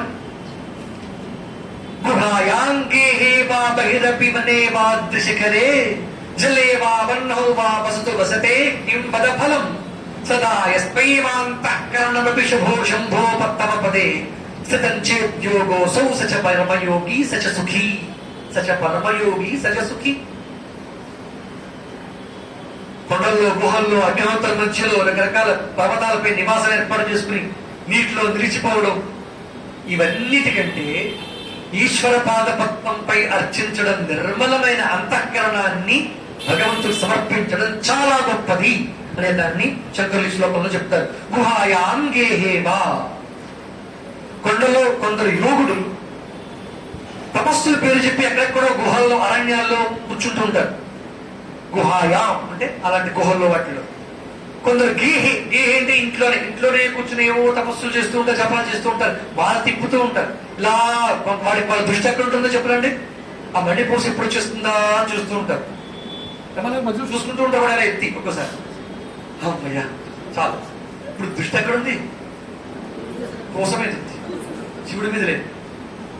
అమ్మయ్య నైవేద్యం పెట్టేదో మాలు వచ్చేసింది, అయిపోయింది. అష్టోత్తరం పూర్తి అయిపోయి నైవేద్యం పెట్టేసి తినేయచ్చు. దృష్టి అక్కడ. ఇది ఎక్కడ కూర్చొని చేస్తే గుహాయాంగేహేవా బహిరపనేవా ద్రిశిఖరే, అరణ్యాల్లో కూర్చుని, అగ్నిశిఖరే కొండ మీద కూర్చుని, పర్వతాల్లో శిఖరాల మీద కూర్చుని ఈ విన్యాసాలన్నీ అవసరం. భక్తి ఎక్కడ ఉండాలి? బుద్ధి ఎక్కడ ఉండాలి? జలేవా వన్నౌ అనుకుని కొంతమంది అపీరెన్స్ కోసం కొంతమంది చేస్తూ ఉంటారు. నీళ్ల మధ్యలో పీకల్లాగా నీళ్ళలో కూర్చుని కొంతమంది ఉన్నారులేండి. మాకు అలాంటి వాళ్ళంటే అవన్నీ మధ్యలో కూర్చుని, లేదా ఆ కూర్చుని ఫోటోలు తీర్చుకున్నారు. అసులభంగా ఉంది కదా, హాయిగా అంతమంది చూడక్కర్లేకుండా ఫోటోలు తీసి పెట్టేసుకున్నారు. అంటే దాంట్లో ఇంకా రకరకాల జిమ్మిక్కులు కూడా చేసి కూర్చోపోయినా కూర్చున్నట్టు పెట్టేసుకుని వచ్చేగా. ఇప్పుడు సరే, అవన్నీ శంకరులు తెలియక పాపం కూర్చున్నారు అనుకునే చెప్పారు ఈ శ్లోకం. జలేవా వన్నౌవా వసతు వసతే కిం వద ఫలం. ఈ కపట యోగులు కొంతమంది ఉంటారే, ఈ కపట యోగులు జలేవా నీటిలోనో, వన్నౌవా జలం అగ్ని మధ్యంలోనో, వసతు అక్కడ నివసిస్తూ ఉంటారు. ఆ నివాసానికి దాని ప్రయోజనం ఉందా? కిం ఫలం అని శంకర్ అడుగుతారు. ఇలాంటి విన్యాసాల వల్ల ఏమీ ప్రయోజనం లేదు. నిష్కర్షగా ప్రయోజనం ఏం లేదు. సరే, ఎలా యస్యైవాంతఃకరణమపి శంభో తవ పదే, శంభో అనే సంబోధన చేస్తూ ఓ సుఖప్రదాతమైన ఓ ఈశ్వర శంభో అని పిలిచి, యస్య ఎవడి యొక్క అంతఃకరణం, అంతఃకరణం ఏంటంటే మనస్సు అనుకోండి, చిత్తం అనుకోండి, బుద్ధి అనుకోండి. మనో బుద్ధి అహంకారములు కలిపి చిత్తం. అది అంతఃకరణాన్ని కలిపి 4 కలిపి ఒకటే. మనస్సు, బుద్ధి, అహంకార, చిత్తం కలిపితే మనస్సు అనుకుందాం. ఈ క్షణం మనస్సు అనుకుందాం. చిత్తం అంటే మళ్ళీ ఎక్కడ వస్తే దాని గురించి అప్పుడు చెప్పుకోవచ్చు. ఈ మనస్సుని పాదపద్మముల యందు ఉండకపోతే నీటిలో కూర్చుంటే గొప్ప ఉపయోగం ఉందా? నదీ మధ్యలో పీకల లోతు నీటిలో కూర్చుంటే ఉపయోగం ఉందా? లేదా 4 చుట్టూ అగ్గిని పెట్టుకుని పైన మండే ఎండలో పంచాంతర మధ్యలో తపస్సు చేస్తే ఉపయోగం ఉందా? లేదా అరణ్యాల్లోనూ, కొండల మీద, గుహల్లోనూ, ఇంట్లోనూ చేసేది ఉపయోగం ఉందా? ఉండాల్సింది ఎక్కడ? నా మనస్సు నీ దగ్గర ఉండాలి. నా మనస్సులో నువ్వు ఉండాలి. ఎప్పుడు అక్కడ నివసిస్తూ ఉండాలి. అప్పుడు తప్ప జన్మకు సార్థకత లేదు. ఇవన్నీ పైపోయినటువంటి కపట విన్యాసాలు. ఏం పెట్టే దీనికి పేరు? కపట విన్యాసం. అలాంటి మాటలు నమ్మద్దని చెప్పారు. మీకు భగవంతుణ్ణి పొందడం కోసం చేసేవాడు ఎప్పుడు ఇలాంటి పనులు చేయడు. చెప్పాం కదా, పెద్ద పెద్ద మాలలు వేసుకుని, పెద్ద పెద్ద బొట్లు పెట్టుకుని, పెద్ద పెద్ద దండలు వేసుకుని, కంకణాలు వేసుకుని, అమ్మో కంకణాలు వేసుకుని లేదు, కొత్తగా వచ్చి కంకణాలు వేసుకుని ఇవన్నీ ఉంటారు. వాడు నమ్మద్దండి అని శంకరుల పాటిది. సదా యస్యైవాంతఃకరణం శంభో తవ పదే స్థితం చేద్యోగో అసౌ సచ పరమయోగి సచ సుఖి తమ పదే స్థితం చేత్. ఎవరి యొక్క మనస్సు ఈశ్వర పాద పద్మముల యందు నిలిపి ఉంటాడో వాడు యోగి. వాడు అది ఏ యోగ. యోగ అంటే ఇదండి. యోగ అంటే ఏంటి? యోగా కాదు. యోగ అంటే ఎవడి మనస్సు శివుడి పాద పద్మముల యందు నిలిపి ఉంచుతాడో సచ యోగి సచ సుఖి. ఎంత పదం స్పష్టంగా అర్థం చెప్తాను ఇక్కడ. సచ యోగి, ఇట్స్ కాల్డ్ యోగా. ఇంకేం అక్కర్లేదు. యోగం అంటే ఏంటి? ఇప్పుడు మనస్సుని భగవంతుని పాద పద్మముల యందు నిలుపుట, దానికే ఏమని పేరు? యోగం అని పేరు. సచ యోగి సచ సుఖి. వాడు యోగి, వాడు సుఖి. సుఖి అంటే ఇందాక చెప్పాం, వాడిని ఎవడు కష్టపెట్టలేదు, వాడికి బాధలు లేవు. సచ యోగి సచ సుఖి. ఎప్పుడు నిరంతరం అదే భావంతో ఉండాలి. నిరంతరం భగవన్ నామస్మరణ చేస్తూ, నిరంతరం ఏం చేస్తున్నా భగవన్ నామ చింతన, లేస్తున్నా, కూర్చుంటున్నా, ఏం తాగుతున్నా, పానీయం తాగుచును, కూర్చుచును, భాషించుచును, హాసలేనా నిద్రాదులు చేయొచ్చు, లక్షించుచును, సంతత శ్రీనారాయణ పాద పద్మయుగులి చింతామృతాస్వాద సంధానుడై మనచన్ సురారిసుతుడే శ్రీ విశ్వమున్ భూవరా అంటారు పోతన గారు భాగవతం చెప్తూ. ఆ ప్రహ్లాదుడు అన్ని చేస్తూ, తింటూ, లేస్తూ, నడుస్తూ, నిద్రపోతూ, పడుకుంటూ, లేస్తూ, ఏం చేస్తూ ఉన్నా సంతత శ్రీనారాయణ పాద పద్మ యుగడి చింతామృతాస్వాద సంధానుడై. ఒకటే పదవి అంటారు. భగవన్ నారాయణుడి చింతామృతాస్వాద ఆదరణ చేస్తూ భగవంతుని పాద పద్మములు అనే మకరందములు గ్రోలుతూ ఉన్నటువంటి స్థితిలో ఎప్పుడు రమిస్తూ ఉన్నటువంటి వాడు వాడికి ఎప్పుడు సుఖి, వాడు యోగి అనే దాన్ని తెలియజేస్తున్నారు. సచ పరమయోగి సచ సుఖి. తర్వాత అసారే సంసారే నిజ భజన దూరే జడధియా భ్రమంతం మామంతం పరమకృపయా పాతుముచితం మదన్యః కోదీనస్తవ కృపణ రక్షాతి నిపుణః వదన్యః కో వామేత్త జగతి శరణ్యః పశుపతి. మన ఎక్కడాగే పశుపతి దగ్గర అంతఃకరణం. అంతఃకరణం అంటే మన మనస్సు అనుకోండి. మన బుద్ధి, మన మనస్సు ఏదైతే ఉందో అది ఈశ్వర పాద పద్మము యందు లగ్నం చేయలేక సంసారంలో పడి. ఎలాంటి సంసారం? అసారమైన సంసారం అన్నారు. అసారం. సారం అంటే సారభూతం, కంటెంట్ ఏం లేదండి దీంట్లో సంసారంలో. అలాంటి అసారమైన సంసారంలో కొట్టుమిట్టాడుతున్న తనకి జ్ఞానాన్ని రక్షించడం ఎవరి బాధ్యత? మీ బాధ్యత అని దాన్ని కూడా శివుడికి అప్పచెప్తారు. ఈ శ్లోకం దానికి సంబంధించిన భావంతో చెప్తారు శ్లోకాన్ని. అసారే సంసారే నిజ భజన దూరే జడధియా భ్రమంతం మాం అంధం. నేను గుడ్డివాడినయ్యా. ఏం గుడ్డివాడి? గుడ్డివాడికి ఏం కనపడదు? కడు కనపడదు. కడు కనపడవా? ప్రపంచం కనపడదా? ప్రపంచం కనపడదు. ప్రపంచం అంతా కూడా కనపడిన స్థితితో ఉందో అది అంధస్థితి. భ్రమంతం వాడు ఒక వస్తువుని పోల్చుకోలేక పట్టుకోలేక తడబడుతూ, ఒక దానిని ఒకటనుకుంటూ, తడబడుతూ, పడుతూ, లేస్తూ, ఇవన్నీ ఎవరి లక్షణాలు? అంధత్వ లక్షణాలు. అవునా కాదా? ఒక అంధత్వ లక్షణాలన్నీ కూడా ఎలాంటివి? పడుతూ లేస్తూ ఉండడం, ఒక దాన్ని మరొకటిని భ్రమించడం, ఏమీ తెలియకపోవడం. వాడికి ఇంకేదో తెలుస్తుందా అంటే సృష్టిలో ఏ వస్తువు తెలియదు వాడికి కదా. కదమ్మా? అంతే. వాడికి ఏమీ తెలియదు. అంతం ఏమీ తెలియకపోతే ఏమంటామండి? గుడ్డివాడిలా అంటాం కదా. అంధం అంటే భ్రమంతం. తిరుగుతున్నాను అందులో. పరమకృపయా పాతు ఉచితం. ఎందులో పడి తిరుగుతున్నాను? అసారే సంసారే. అసారమైన నిస్సారమైనటువంటి సంసారం. సంసారం అంటే ఏంటో నన్ను చెప్పుకున్నాం. మళ్ళీ ఇప్పుడు చెప్పాల్సిన పని లేదు. ఏంటి సంసారం అంటే? నేను చెప్పింది వాళ్ళకు గుర్తుంటుందండి. ఎలా చెప్తా. సంసారం అంటే జనన మరణముల పరంపర. గుర్తొచ్చింది. మళ్ళీ చెప్తే ఎందుకు గుర్తురాదు? ఒక్కసారి చెప్తే గుర్తుండిపోవడానికి ఇది టీవీ సీరియల్, సినిమా లాగా జీవితాంతం గుర్తుంచుకుంటారు. అయితే అసలు నిజంగా సినిమా చూసి వచ్చిన అన్నీ మర్చిపోతారని చాలా మంది. నాకెంత గుర్తుండదు. దాన్ని ఎంత గుర్తు పెట్టుకుని ఆ సందర్భం ఎప్పుడు వచ్చినా దాన్ని తక్కువ గుర్తుంచుకుని అక్షరం పొల్లిపోకుండా చెప్పే మహాత్ములు ఉన్నారు లోకంలో. గుర్తుంచుకోవాల్సింది ఇది. అది అసారం, ఇది సారం. గుర్తుంచుకోవాల్సింది సారం, మర్చిపోవాల్సింది అసారం. మనం మర్చిపోవాల్సింది గుర్తుంచుకున్నాం. ఆ గుర్తుంచుకున్నామని శంకరులు తిడుతున్నారు. అసారే సంసారే. నిజ భజన దూరే జడధియా.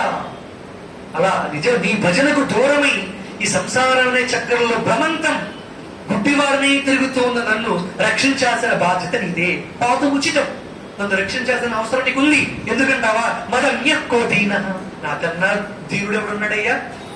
దీన అంటే దైన్యం. రక్షించాల్సిన ఎవరైనా సహాయం పొందాల్సిన వాడిని ఏమనంటాం? దీనుడు అంటాం. వాడికి సహాయం అవసరం. అలాంటి ఆ నీడ్ ఉంది. అది ఉన్నాడు కనుక నేను దీనుణ్ణి. ఆ దీనుణ్ణి కనుక మదన్యక్కో దీన. పైగా ఆ దీనుల్లో నాకన్నా గొప్ప దీనుడు ఎవడైనా ఉన్నాడా? నాకన్నా రిక్వైర్మెంట్స్ ఎవరికైనా ఉన్నాయా? చెప్పండి. ఇప్పుడు అన్నీ నాకే కావాలి. అన్నీ నాకే కావాలి. ఏదైనా వస్తే వద్దంటాం మనం. అందుకని భగవత్పాదలో చెప్తున్నమాట, మదన్యక్కో దీన. నాకన్నా అడుక్కునేవాడి కూడా ఉన్నాడా? మదన్యక్కో దీన. పైగా అడిగే వాళ్ళకందరికీ ఇచ్చేవాళ్ళు నీకన్నా గొప్పవాడు ఎవడున్నాడయ్యా?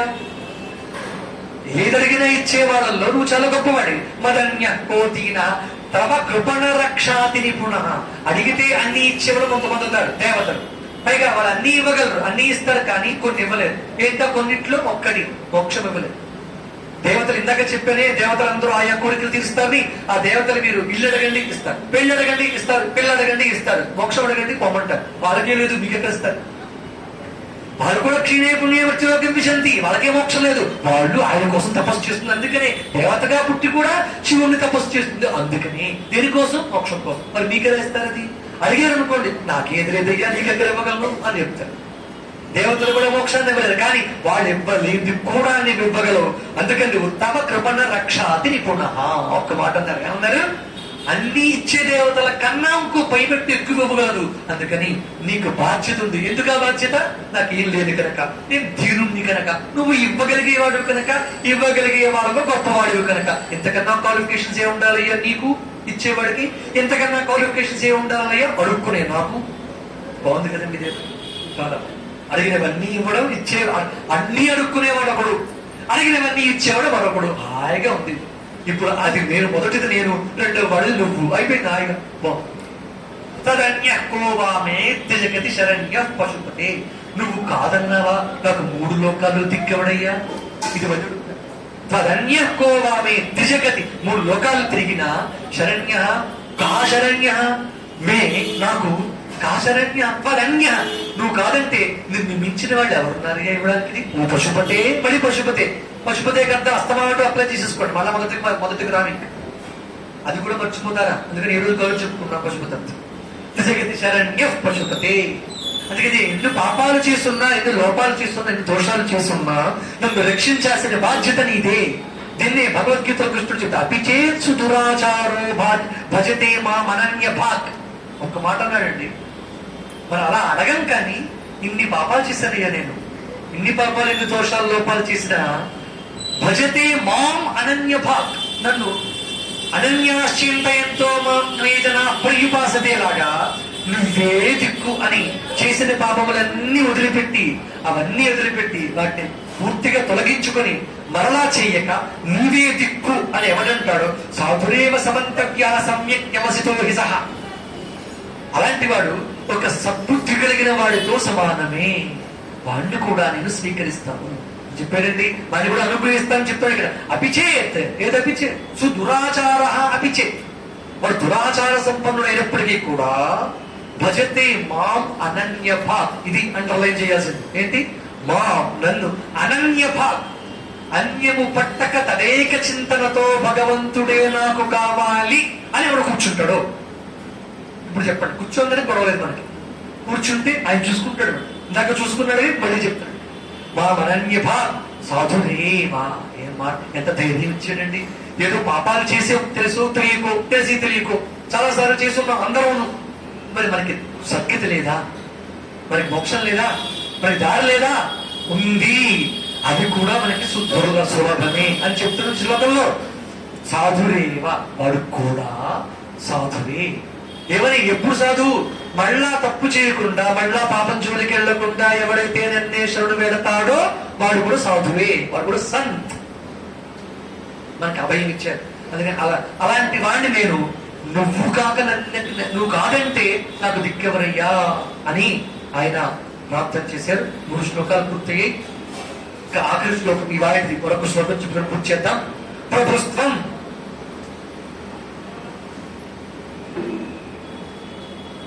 ఇది దగ్గరతో ఉన్నటువంటి శ్లోకాల కనుక కొన్ని స్కిప్ చేద్దాం అనుకున్నాం కదా, ఆయన వదిలిపెట్టదని దీన్ని కూడా చెప్పుకుందాం. ప్రభుత్వం దీనానాం కలు పరమ బంధు పశుపతే ప్రముఖ్యోహం దేశానుకిముత బంధుత్వమునయో తయైవ క్షంతవ్యా శివ మదపరాధాశ్చ సకలా ప్రసన్నాత్ కర్తవ్యం మదవననీయం బంధు సరణి.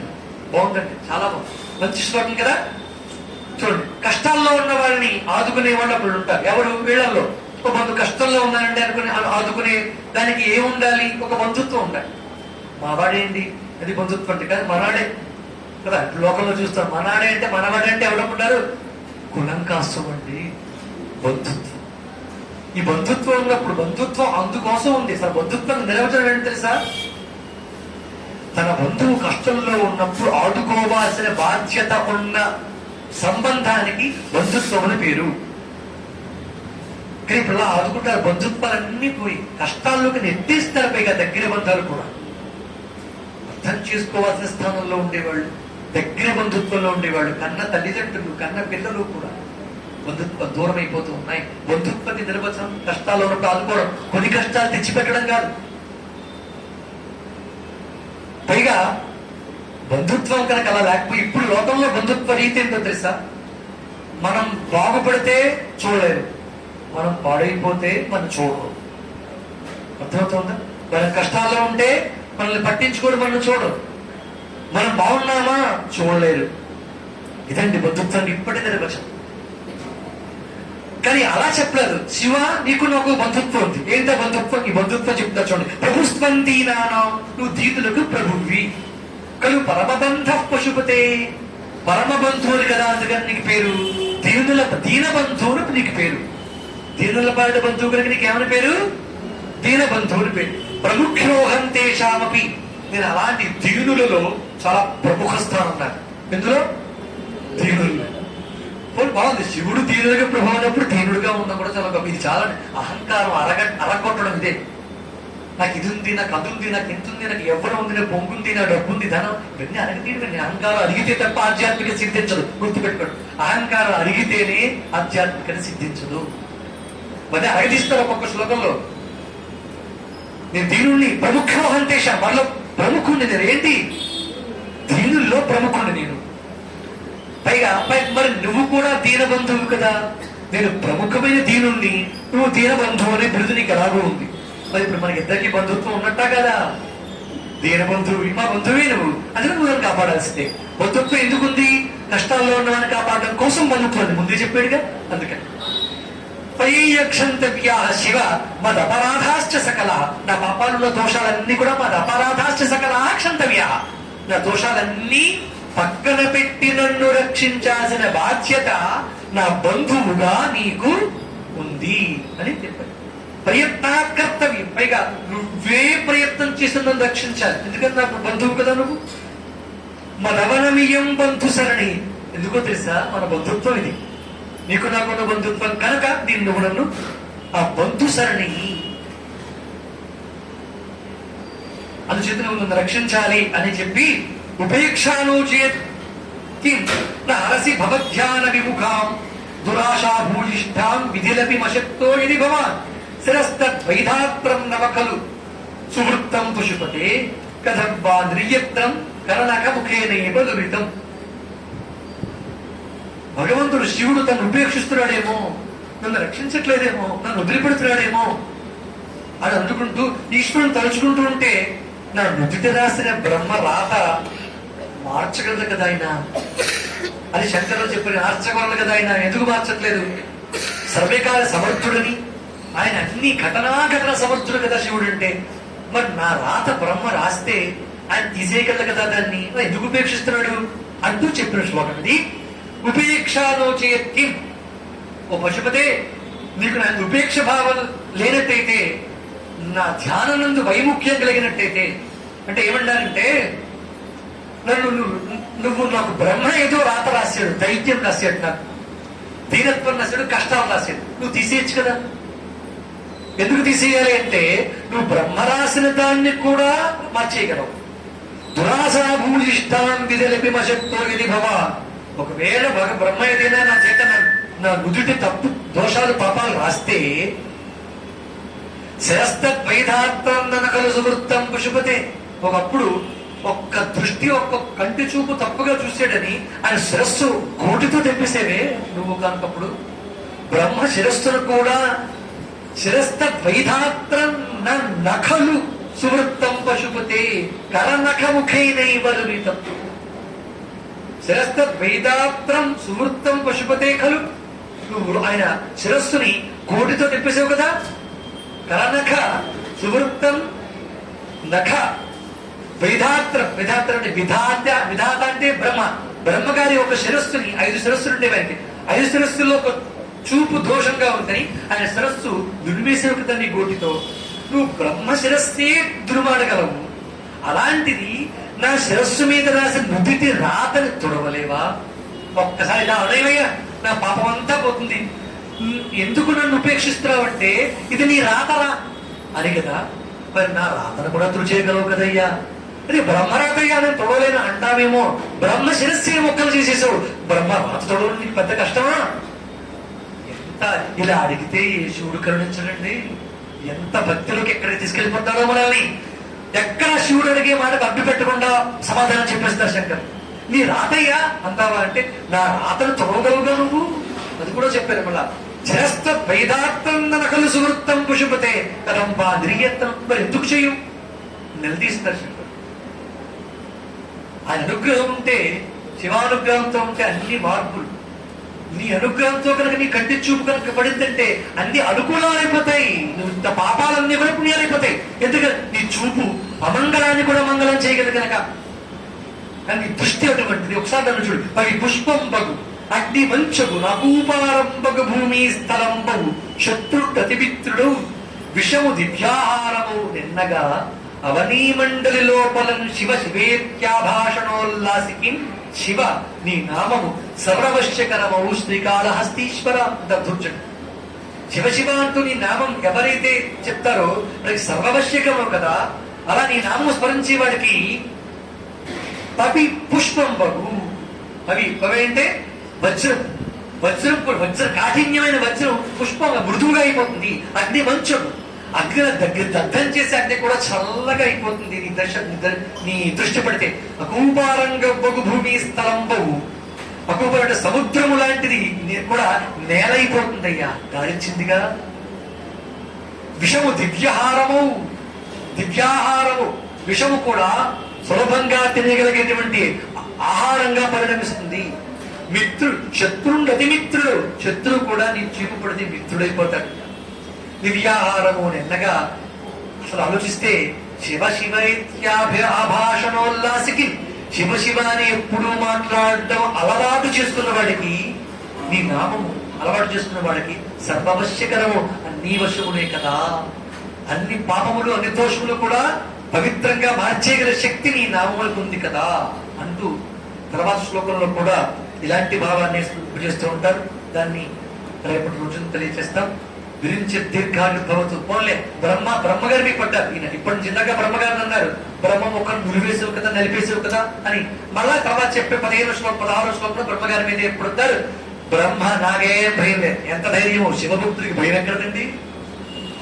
బ్రహ్మగారు నా మీద, బ్రహ్మగారు 100 ఏళ్ళు బతకని 1000 ఏళ్ళు బతకని నాకేం బాధలేదు. బ్రహ్మగారు ఆయుర్దాయంతో ఉండని అని ఈయన ఆశీర్వదిస్తున్నాడండి. ఎంచేతంటే ఇది ముఖం మీద రాత రాసేసాడుగా దైన్యం. ఇలా రాత రాసిన వాడిని ఎవడైనా క్షమిస్తాడా? ఎవడైనా బాగు బ్రహ్మ అంటాడు, నువ్వు సుఖంగా ఉండు అంటారా? మరి బ్రహ్మ నాయన మీద నుదుటి మీద దైన్యం రాసాడే, ఈ కష్టాలు రాసాడే.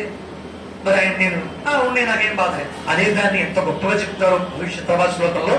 అది రేపు తెలుసుకుందాం. శుభం భూయాత్. స్వస్తి ప్రయాభ్య పరిపాలయంతాం న్యాజ్యేన మార్గేణ మహిమహీషాః. గోబ్రాహ్మణేభ్యో శుభమస్తు నిత్యం.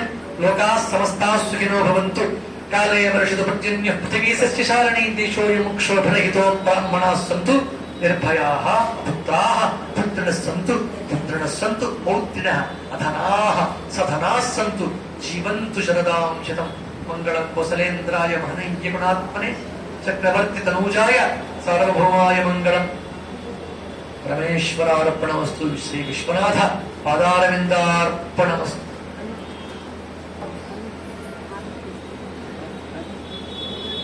ఈ మూడవ రోజు ప్రవచనం పూర్తయింది. ఇంకా మిగతా కార్యక్రమం చూసుకున్న తర్వాత ఇక్కడ భోజనాలు అన్ని పూర్తి చేసుకుని సాయంత్రం